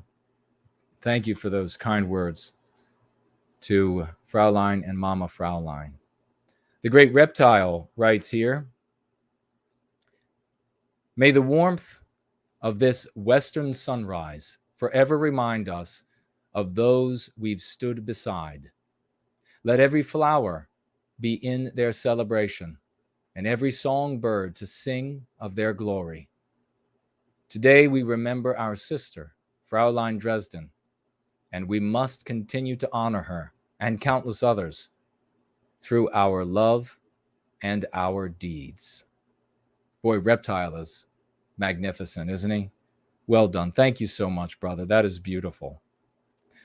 Jubilation Media, and that, of course, is Lovely Porridge. He writes, Fraulein Dresden made it to the end a hero, and that's how she'll be remembered. It's a great loss that we will no longer see her in the live chats or get to meet her in person. But her love and energy will remain in this community and continue to drive us. She has an equal share in all our past and future victories. We shall all feel very proud to have had such a great woman in our company and part of our journey. She'll be missed, but not forgotten. Rest in peace, Fraulein Dresden. And that's from Lovely Porridge down under in Australia. Love to Fraulein and Mama Fraulein from continents all around planet Earth. That is the kind of community that we have. Thank every single one of you. I love you all. This is beautiful. We're going to just keep rolling right into some of the other comments. And we have here to start off, I wanted to share, I get these comments from anti-whites pretty regularly. And every now and again, I guess I will share them so you all can hear the thought of those who are true, just venomous anti-whites. This person writes, LMAO, stop acting like you dumbasses are oppressed for being white. Now keep that in mind. Keep that first sentence in mind as I read the couple of poorly cobbled sentences that follow.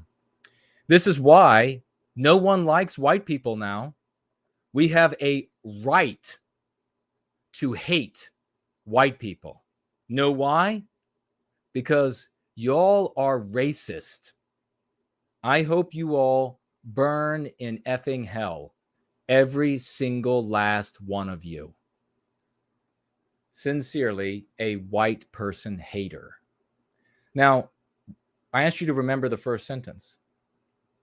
Stop acting like you dumbasses are oppressed for being white. And then compare that to the following sentences.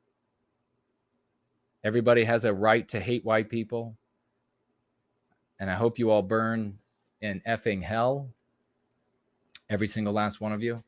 So in that very sentence, you see the contradiction that indeed we are being oppressed, and our oppression is denied by those who want that victimization, by those who want that oppression.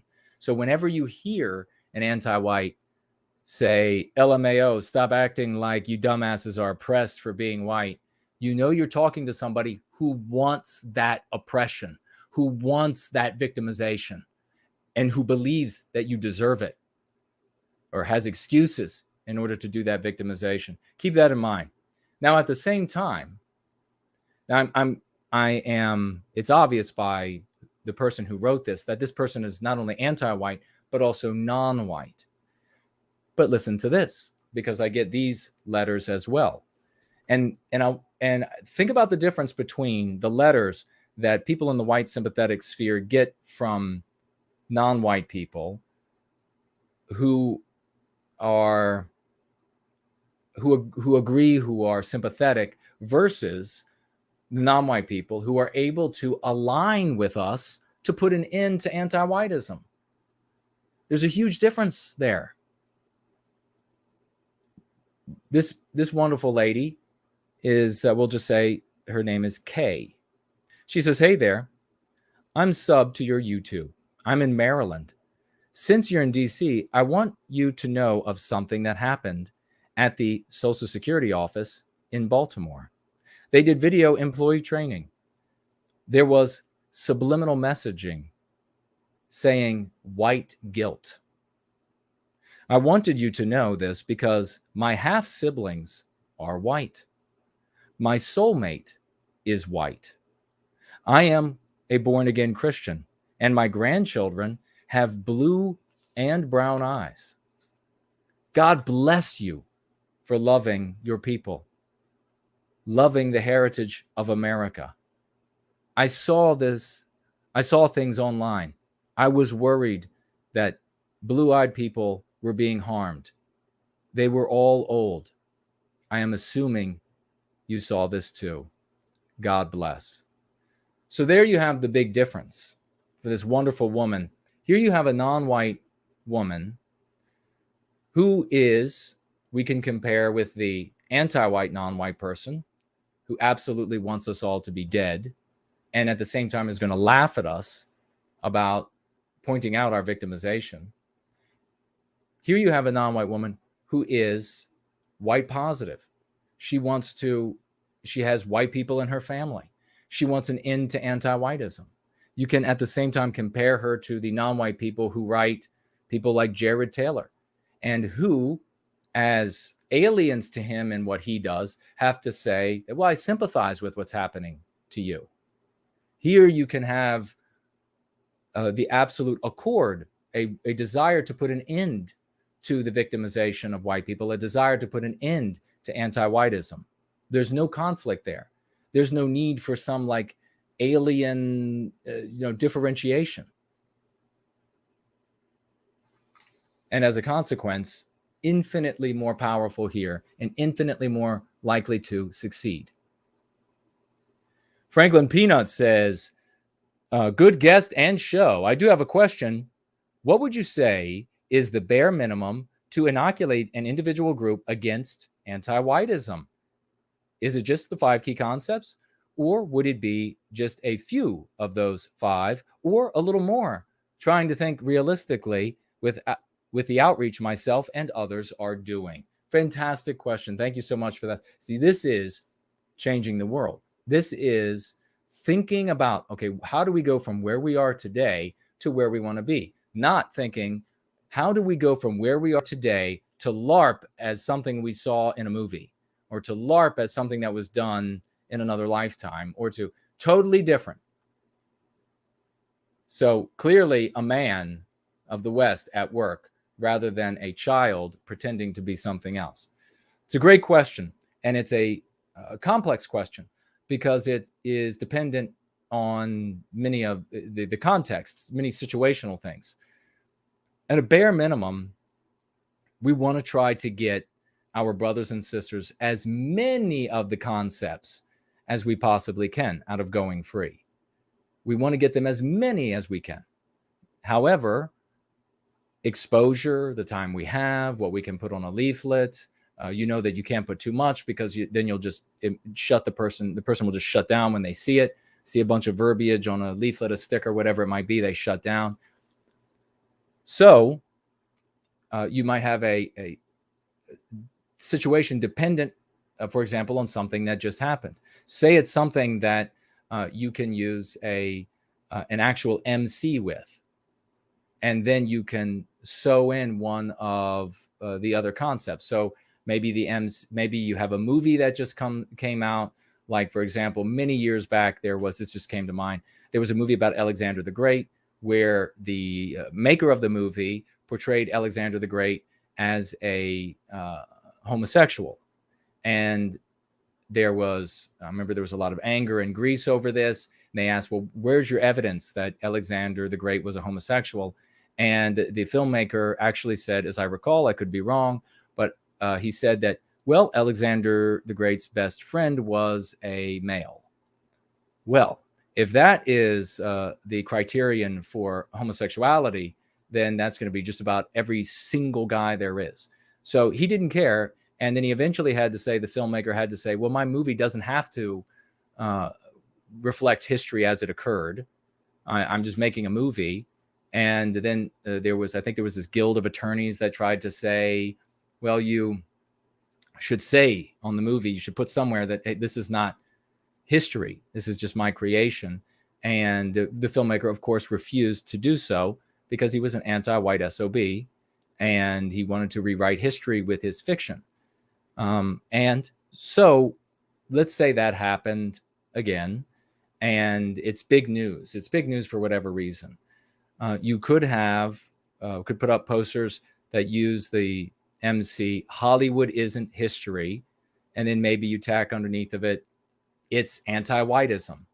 And so that is a punchy way to reach the people. Maybe you have a picture of the movie, right, on the sticker or on the plaque or whatever it is that you put up, the poster. Those people who get by there, maybe that'll be the only time you'll have some of those people in their whole lives. So at best that we're going to be able to do are those two things, right? We'd like to be able to get to them again and again. So if we can reach people more often, then beginning with the 5 key concepts, if we're talking about a general playing field, you don't have something in particular like that movie situation where you can take other concepts and pull them into the education of our people. Just a general level playing field, the 5 key concepts that we talk about, those are the ones you want to try to just get out to people, where you have specific cases where other ones will do. You recruit those concepts and use those in your marketing materials. So great question. Thank you so very much for that, brother. And we have Victorian Time Traveler saying, if I wanted to start a Four Corners Going Free Club or American Southwest Go Free Club, what would be the best way to go about it? I was thinking of just starting a group on Facebook and have a secondary page that doesn't have any content on it. Maybe that's not a good idea. I know a lot of people that would be better for this, but none of them care or are even aware that white erasure is a possibility. No one is better for it than the man and woman who can see what's going on and are empowered with the practice of going free. So you are in the best place. And I think, Victorian Time Traveler, didn't you write me and say that you started a Facebook group for this GFC?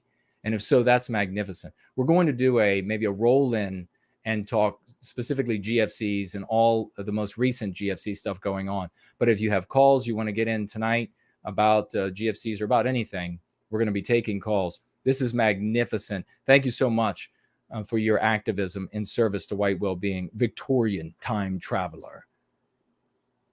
Reptile back again and writes here, if the same means of land acquisition are legitimate for all other peoples, they are equally legitimate for whites. And this is the point I was making with Jonas and everyone when we had Jonas on tap yesterday. And that is that when he was talking, it reminded me of back in high school when I shut down this anti-white, this livid anti-white harridan of a teacher's female. She was awful. And she was talking about how whites stole land and all this garbage. And back in high school, I said, well, let's break this down. How do peoples acquire land? And so we came up with the several main categories of how it's done. And I said, okay, well, all peoples have done it, have acquired land this way. So the white race is no different. So it negates this claim that whites are somehow evil for acquiring land the exact same way that every other group of people acquire land. And it was beautiful. Her nasty skin, just you could see the flush coming through it. She was pissed. Good. And I ended up using that over the years. I'll continue reading what Reptile writes here, though. He writes, this is never, all caps, about land. That's merely the pretext to justify thieving what we create, Western civilization. Jason, you were hinting at the Solutreans and possibly the Carolina Mounds. Maybe, but you'll have to ask CNN, brother.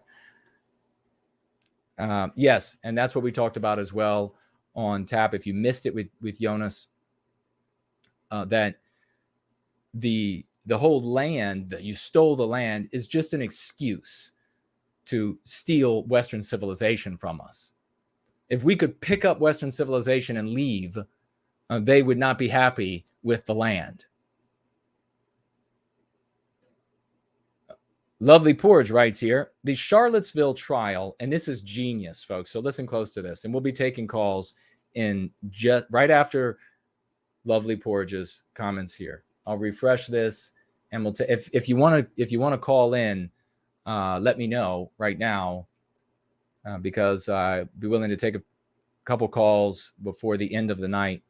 And really quickly, though, I'm first going to note that the great Raymond Van Buskirk, he and Heidi have just gotten onto the list that will be given to Mama Fraulein with this $10 financial gift.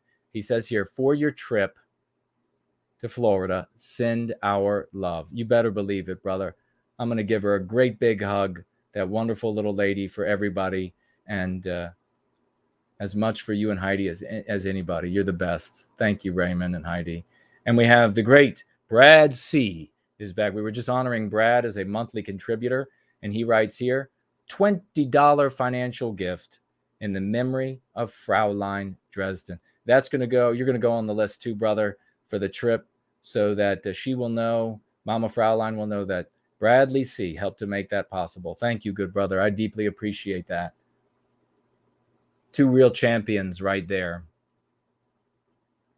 I look back here and I see folks talking about, Lockie says, who doesn't sniff books honestly? I guess that's when we were talking about the smell of the books. All right, swiveling back around, and we will see.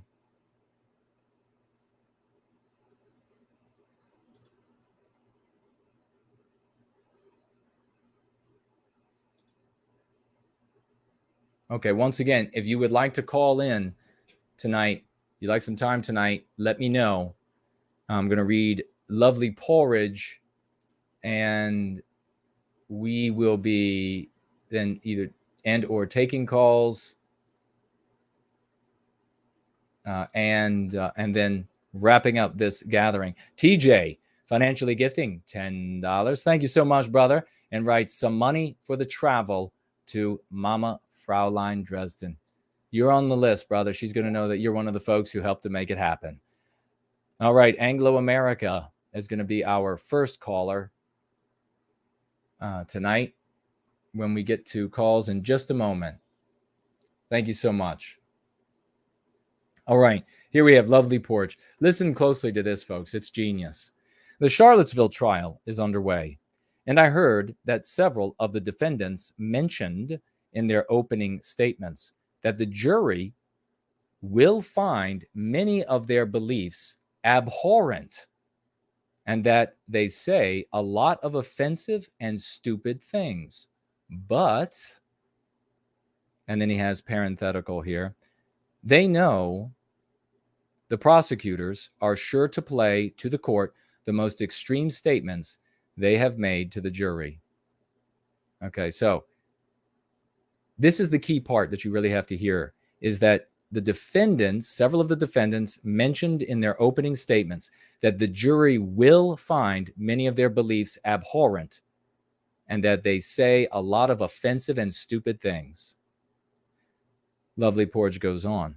Imagine starting a trial by admitting that you play the role of the villain, then expecting that the jury will not treat you as a villain. These guys do not deserve to be subjected to an anti-white show trial, but they should be asking themselves, was it worth playing the role of the villain? And should they continue to encourage their followers to do the same? Because I know if any of our community was on trial, they could honestly say, quote, I stand by my advocacy for white well-being with no white guilt, because rejecting the harm that is being done to Western kind is a righteous and moral cause, close quote. If Spencer had a shred of humility, he would admit you, Jason, were right. But instead, the jury is going to listen to the audio clip where he screams in a demon-possessed voice about crushing non-whites beneath his foot. If you are an ant-nat, now is a good time to reconsider. He's got another post here, or another paragraph. I just want to pause for a moment because think about that. How profound that is. We have so many smart people in this community, but these people who are in these circles, these ant-nat circles, these villain role-playing circles, they know very well that society is never going to join them. They know very well that ordinary white people are never going to come over to them, are never going to stand up for the well-being of our people, because they know that ordinary white people find them disgusting. They know that ordinary white people find them repulsive. So what are they doing? What are they doing when they're trying to shut us down, when they're trying to shut me down? What is their real agenda? When they start off by saying, well, yeah, everything I said is really disgusting, but they know damn well and good that no ordinary people are going to come to their LARPing community. In fact, they know that if they continue doing what they're doing, they're going to make advocacy for white well-being, putting an end to anti-whiteism, they're going to stain that for all time, because it teaches the population that the only way that you can want to put an end to anti-whiteism is to LARP as a villain in the anti-white narrative. So they know exactly what they're doing. And one of them, a commentator speaking on one of them in these show trials going on, which I agree with Lovely Porch, absolutely they should not be subjected to show trial, actually said this guy was this dumb, and people think this guy's smart. It's unbelievable. It just says a lot about how low their intelligence is, how weak their intelligence is to think this guy's smart. So one of the defendants used a racial epithet in the trial. Bad enough. Worse was this guy who commented on it, saying that it was good that he had done that because then it normalized it for the jury. I cannot that is a level of stupidity that is difficult to speak to. How detached do you have to be from reality to say that you can normalize racial epithets with ordinary folks by just using them? In fact, the opposite happens. Ordinary people say, oh, what a piece of shit that person is.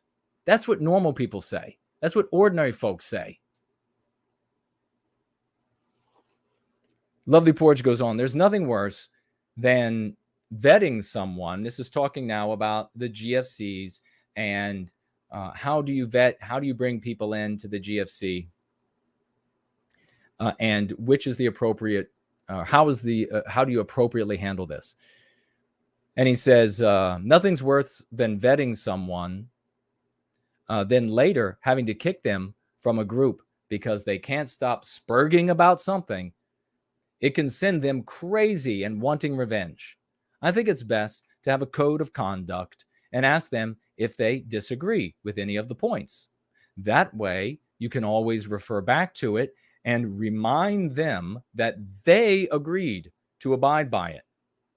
For actual meetups, I would request that they disclose any criminal record or membership to any group that has been deemed as extremist, and remind them that it is not to pry or grill them.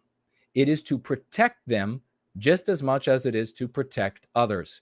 It's not an easy thing to do, and the vetter will usually take all the blame when things go wrong. Brilliantly said by Lovely Porridge there. Expected, because it's lovely porridge. But yeah, I agree with that. That's one of the things in the GFCs that we should end up putting down somewhere as a suggestion, that you have a code of a basic code of conduct. You know, you cannot play the villain here, and you cannot talk like the villain here. You cannot hate on other races. Just a very basic thing. That's not, what we do, and that's not the practice of going free.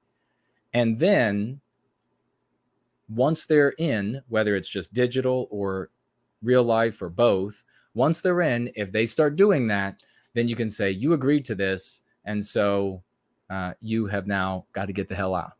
So as I said, though, in last, I think it was the last Going Free gathering, that we don't have to make things for all of life. If you got to kick somebody, you can say, hey, man, or lady, check back in 3 months, check back in 6 months. It depends upon the severity, but check back in so long and work hard on excising that objectionable part of your character. You got to get out of the anti-white narrative, and you're only going to do that by treating the meme pathogens inside of you. Wow, look at this. Haven't seen this lovely lady. She watches, but she doesn't show up live speaking. And here we have the great, lovely, you all remember Laura, wonderful, wonderful lady. Thank you very much. Let's get her a big round of raucous emojis. She just financially gifted $25 for the trip to help Mama Fraulein. You're on the list, Laura. Thank you so much. I knew I felt the breeze from the wings of an angel. That's wonderful. Thank you so much. And so, wow. Keep your raucous emojis going, ladies and gentlemen. Keep them going, because Mrs. Jess Horst just showed up again, financially gifting, this time $100. $100. She says, for our sister of the West and her great mother, I too would like to contribute. Thank you so much for that, Mrs. Jess Horst. Absolutely. Your name's going on the list. 3 white heart emojis as well. That is a wonderful thing. I guarantee you, Mama Fraulein is going to cherish that list. She's going to cherish every single card that makes it to her, whether it's condolence, Christmas, or both. She's going to feel the overwhelming and the deep love that we express and feel in service to white well-being. So that's going to be, I think it's really going to make a big difference in her life, especially she's in her 90s, and this is very stressful, and she had to be at her daughter's bedside up to the final seconds. So it's really going to mean a lot to her. So thank you so much. That's very meaningful. Okay, folks, I am going to take a quick look here and over here and we are going to take Anglo-America on phone call, and then we will be wrapping up the gathering tonight. And we have, let's see who we have over here. Do we have anybody in the live chat who has said anything, has tagged me? Do we have anybody that I need to grab by the back of the pants and defenestrate them?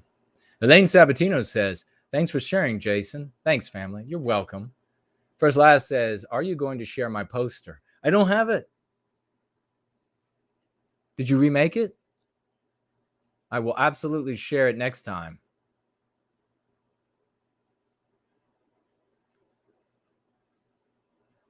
All right.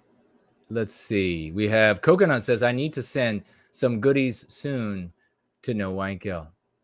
Yeah, if you have some goodies that you would like to go down to Mama Fraulein, then yeah, please do.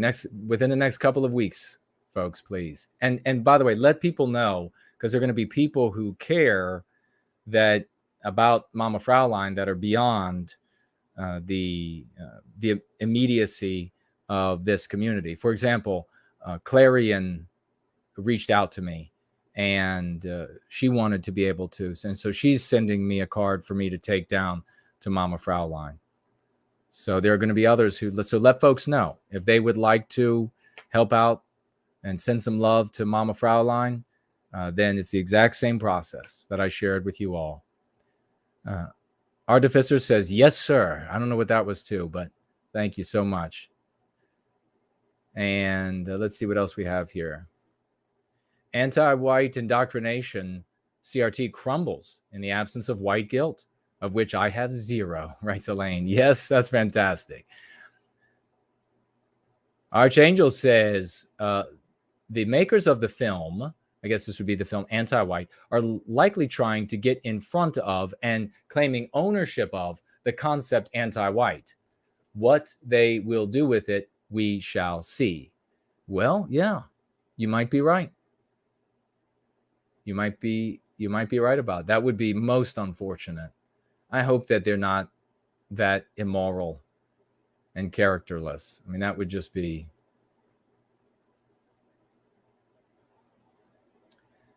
TJ writes here, cool, I hope it works out. Thank you, brother. And Fernol says, knock on wood. All right. I don't know what for, but we will. Anglo-America says, if I were to go to the South, which state would you suggest, being that you are a native Southerner? Well, brother, that is a great question.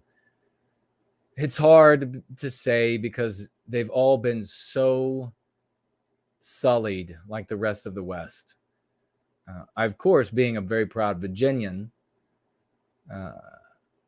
would say, if you're going to come, I'll just say this, put it this way. If you're going to come to any of the South, Virginia, it would be parts of the Valley, further south, away from into the more rural areas. You're going to find more of Virginia. Also, east of the Valley in the more rural areas, heart of Virginia. Along the coast, forget about it.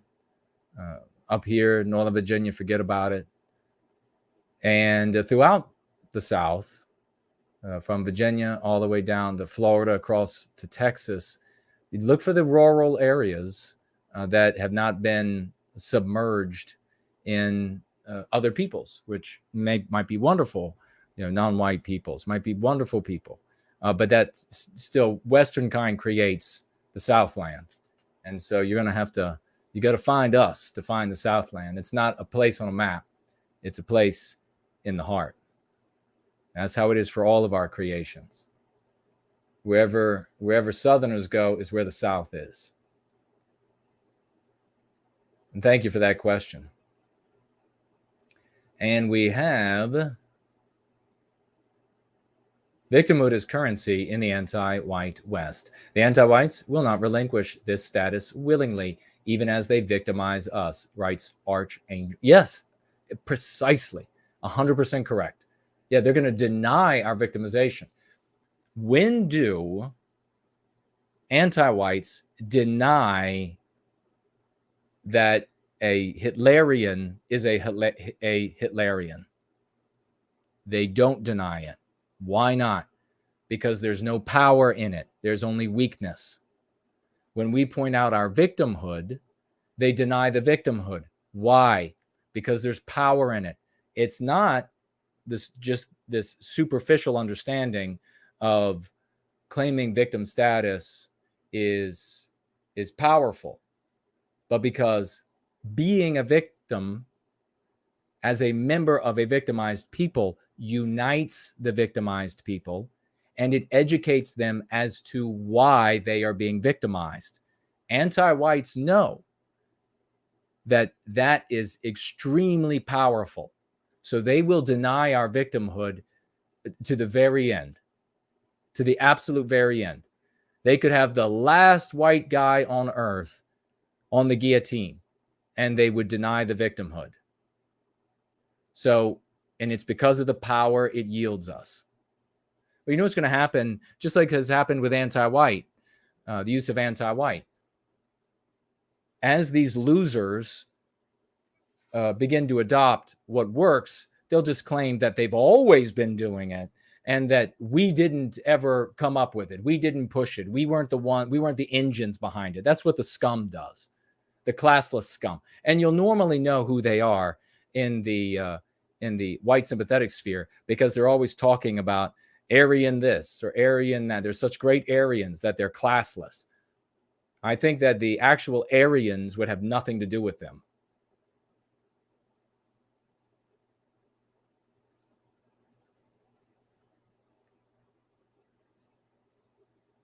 They claim that the Spartans, the height of masculinity in the West, were homosexuals. Hogwash.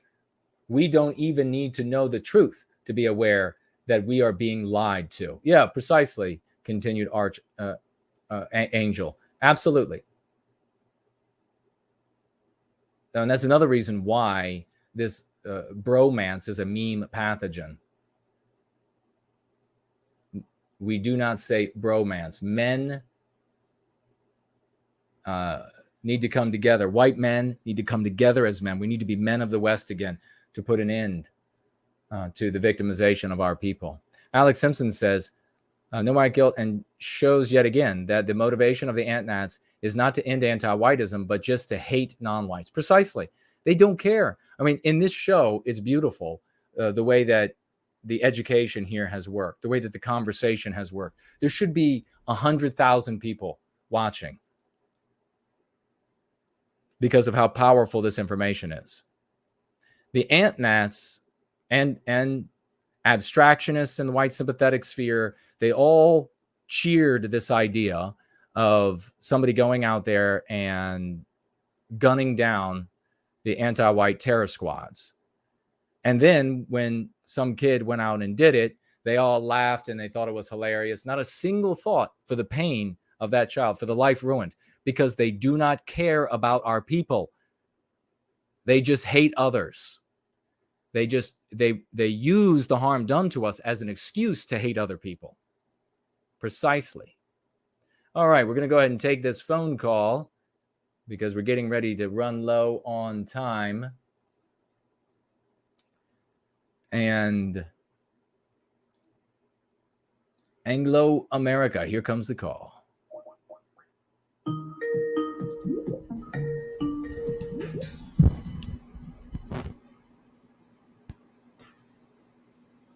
Can you hear me? Sure can, brother. How are you doing? Oh, I'm good. How are you? I'm great, man. Great to talk with you. What's on your mind? I want to bring up sort of it's about like it's a mixture of like the potential of power, that concept we have, and this idea that East Asians have like a higher IQ than us. I want to challenge that notion. Okay. I think that personally, and you may agree with me on this, I think that it's because, you know, they have higher stats than us than IQ right now, currently, slightly. But I personally think that the reason for this is because the white man is oppressed. We're in a system that weighs us down so much that we haven't found our potential to power. And when it comes to IQ, you know, environment also plays a factor, correct? It does, yeah. Yeah. So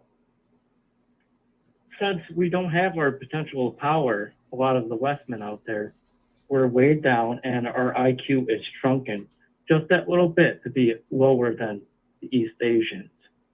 And I don't believe that's the case. So what do you think, brother? Well, you're on the right path.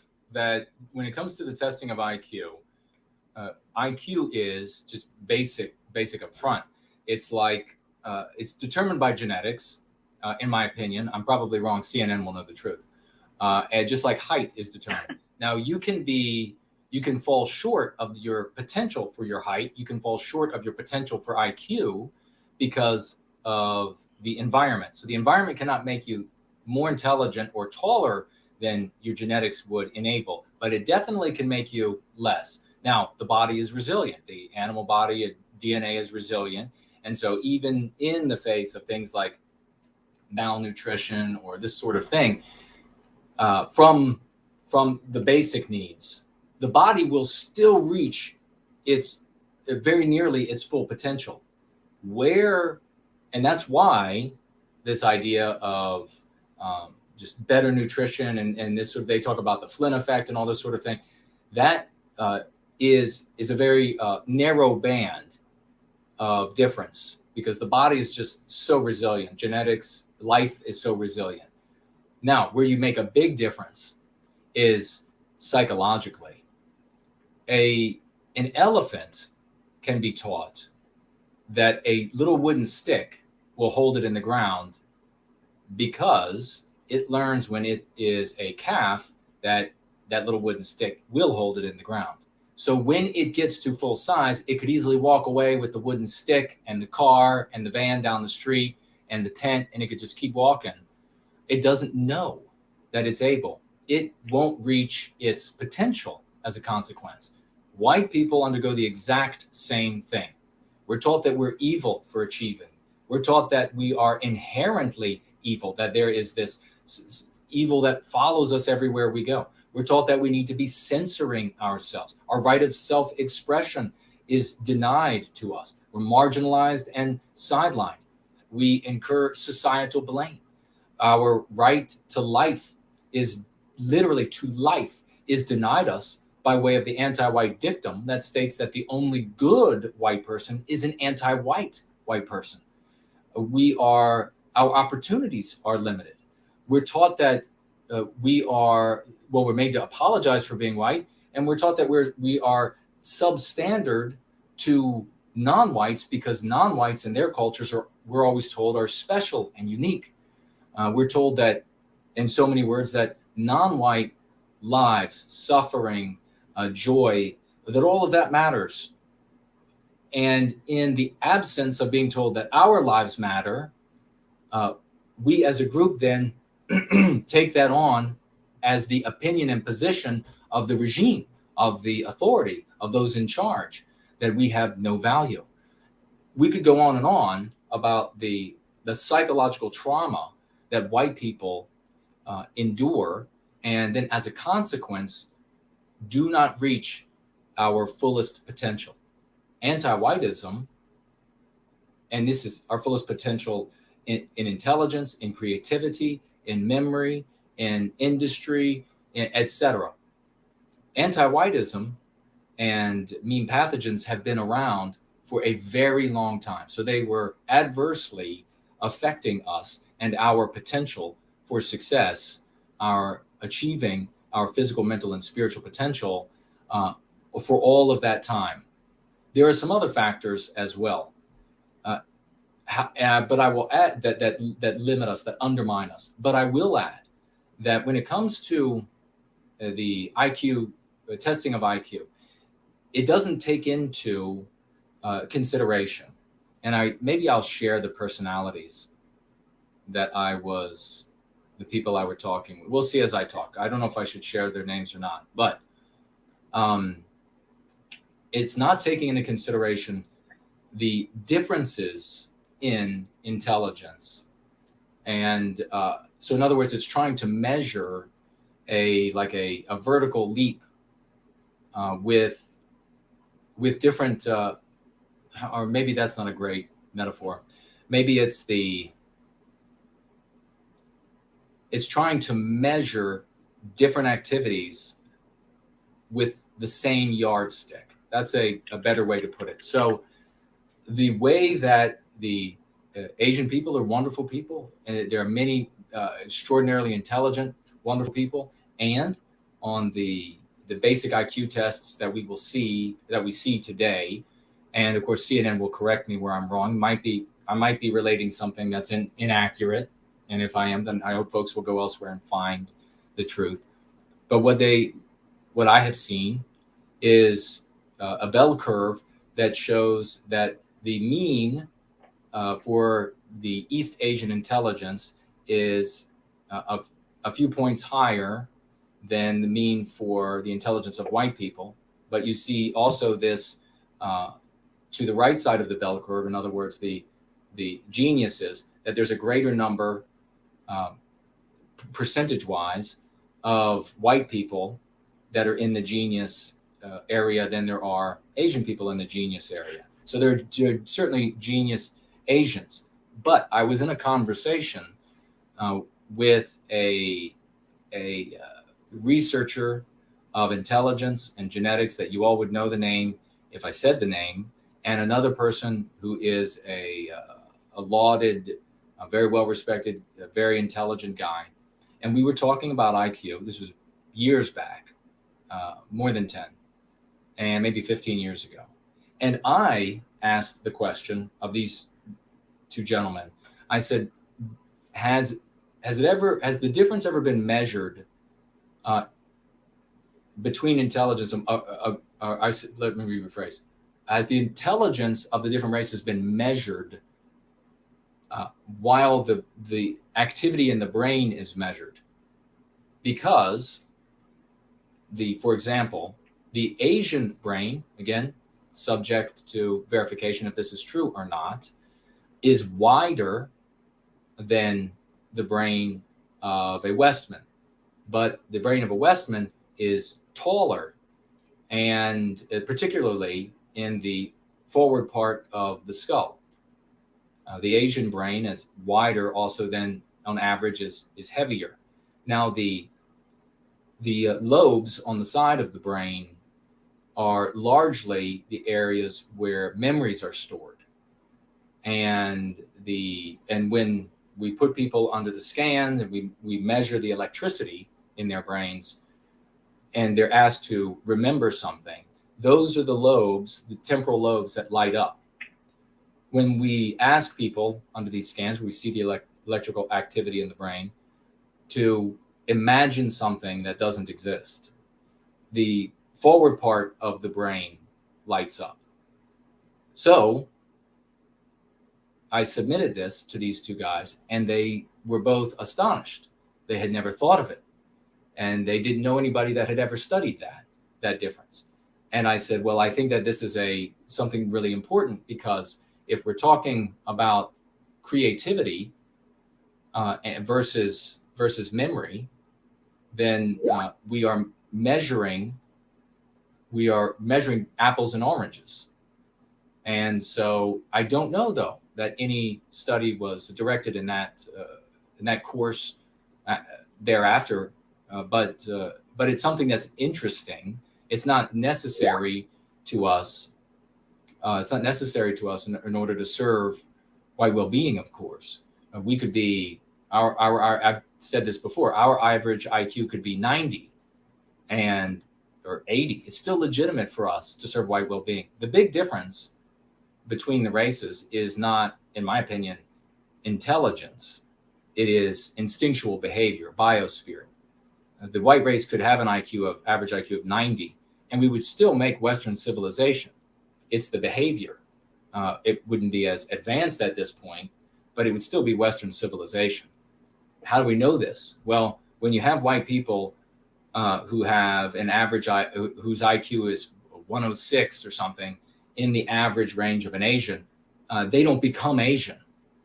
They don't suddenly start producing Asiatic norms. They don't suddenly start producing Asiatic art. They don't suddenly start producing Asiatic literature. So it's the behavior, and I have said this to these people over the years, that they needed to harp less on intelligence and more on behavior, instinctual behavior, like all animals on planet Earth have. There's also and then I'll toss it back because we're running out of time, but there's also the effect of when they conduct the IQ studies, they have taken narrow bands of populations when it comes to non-white peoples versus white. So when it comes to white people, they have just broadly tested, and then they said, okay, here's your average white IQ. But for some unknown reason, for example, when it comes to Jewish IQ, they didn't take all of the different Jewish IQs and test all of them and then mix them all together and say, here's the average Jewish IQ, which of course shows quite high. They take these narrower views, they select very specific, now their IQs are still coming out quite high, but here we're talking about average IQ. And so they're not mixing their IQ. So who knows if you were to take the white race and then take a narrow slice of the white race and say, what's the average IQ there? And then say, well, that's the average IQ for all white people. It would look potentially very different. But ultimately, I think that by far and away, the most important thing is the instinct. And we clearly have what you started off with, brother, that's so brilliant. And that is that we are suffering from an inability to reach our potential because of all of the psychological abuse, even restricting ourselves from achieving because of the psychological abuse. And this is actually quite easy to prove. If there were people out there with money to want to do that, to investigate those things, it would be very simple studies to demonstrate that white children, then young white adults, and then then white adults, that they are holding themselves back consciously.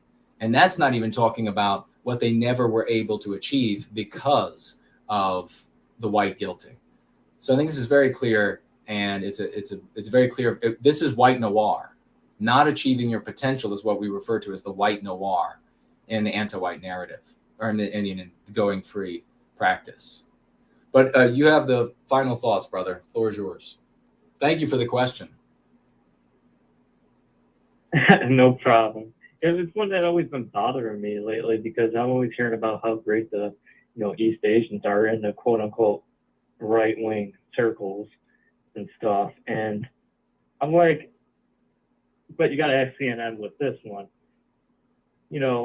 Whites may or may not have created,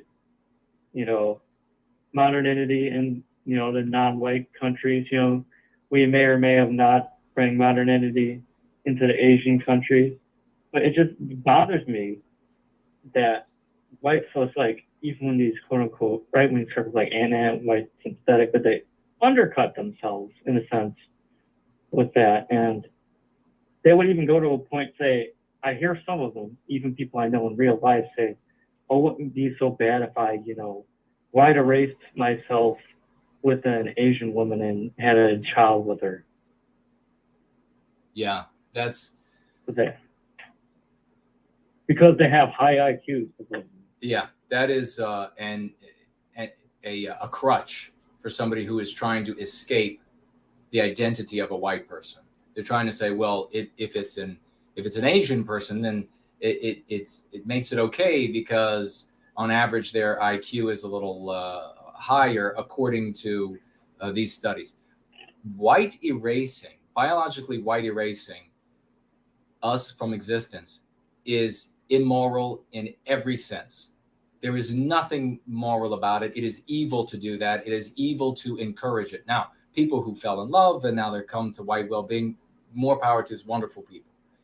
But to go out into the world and to endeavor to escape your identity as a white person by biologically white erasing us and then trying to selecting a specific group of people because you're told that they have an average IQ that's a couple points higher, is just to use that as an excuse to do what you were already going to do. It is extraordinarily objectionable. It's not objectionable because the other person is ugly, or because the people are not in love, or what's objectionable is the erasure of a people from existence. It's objectionable for any group of people, including our group. And not only that, but when you look at the biological terms of it, and we're right here at the end, folks, when you look at the biological terms of it,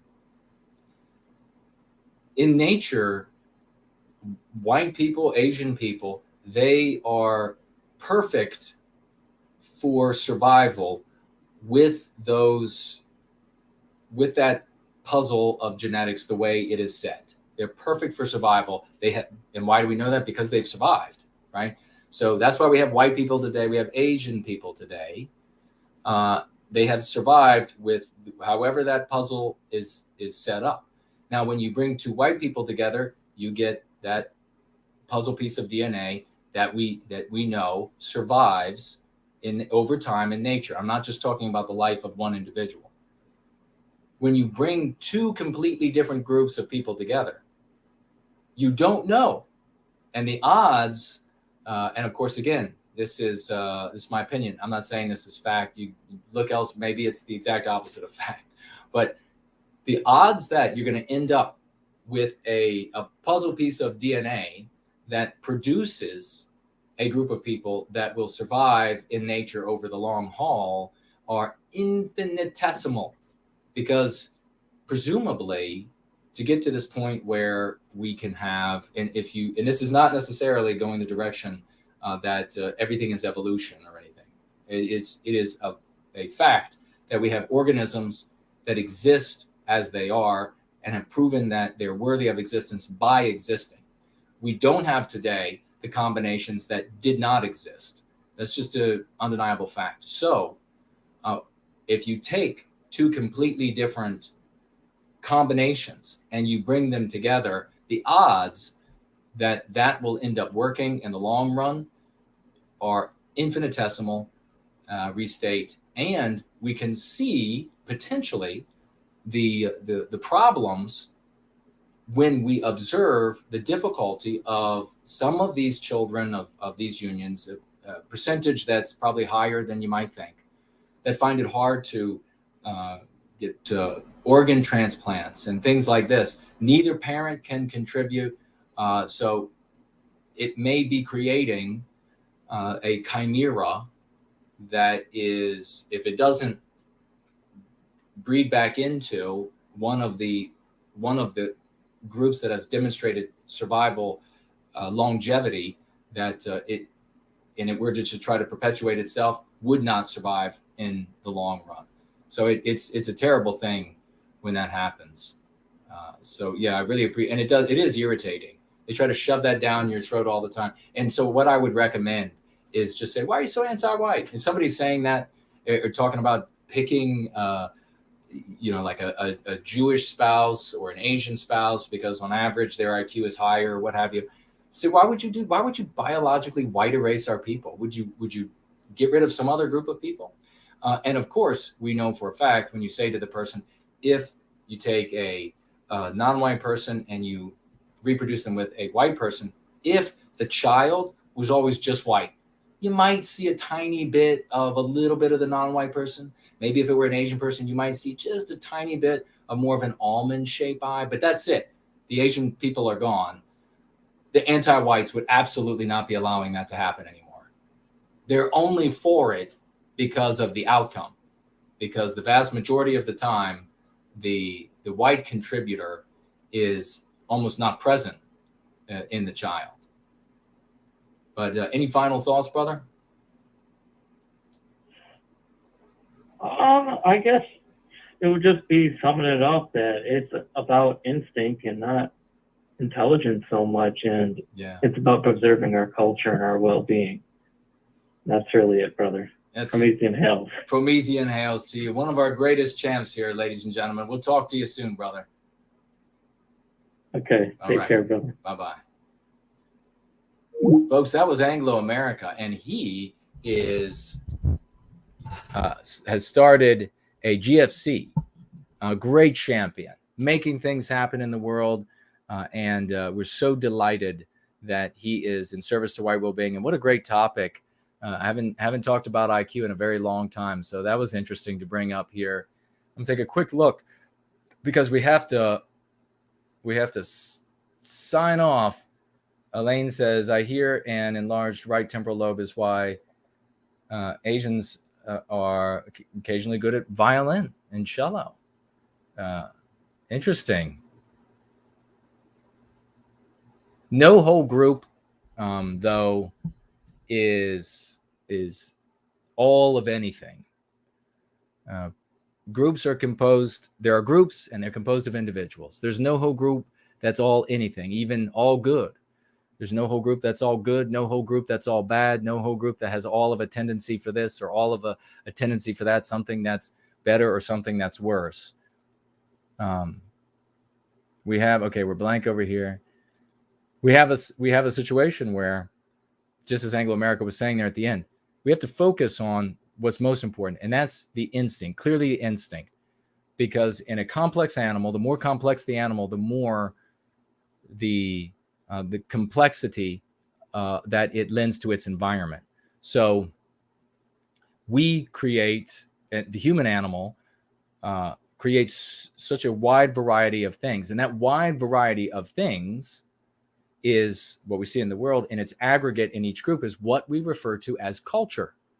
And it's why white people, everywhere they go, they create Western culture. Asian people, Asian culture. One is not better than the other. It's just the consequence of instinct. The bottom line, though, is when you mix everybody together in the same space, and you can learn this in the practice of going free, once different groups of people have numerical courage, even if they're so terribly friendly to each other, you end up in a cultural arms race. And the reason why is because everyone is trying to see what's inside of them reflected back at them from their environment. They want to see that back because it feels harmonious. When you don't see it back, you feel disharmony. Cultural arms races throughout the history of mankind have always ended up in balkanization. They've always ended up in warfare. It's not about the resources as much as of the environment, because that's a simpler thing. We've continually solved the problem of resources. So it's another reason why these fools, these Hitlerians, they want to talk about like resources. The resources are running. There's no resources running out. We keep solving the resources problem. We keep producing better ways to produce more. So you can't, every time somebody has predicted the end, they've always been wrong. It's not about resource acquisition. It's about, in this sense, what we're talking about here, it's about the desire to feel harmony with one's environment, in the creations of a people. So to see that reflected back at you, just like you want to see your face in the mirror. You don't, how awkward would it feel to look in the mirror and see someone else, another race's face looking back at you? That is what it is like to live in an environment that doesn't reflect what is inside of you. It's the exact same thing as looking in a mirror and seeing the face of a non-white person staring back at you. If you're white, if you're a non-white person, if you're black, it's seeing the face of a white person if you're living in Western civilization.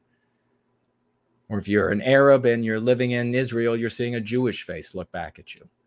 So it's disharmonious. And that is what drives people to the balkanization and the violence.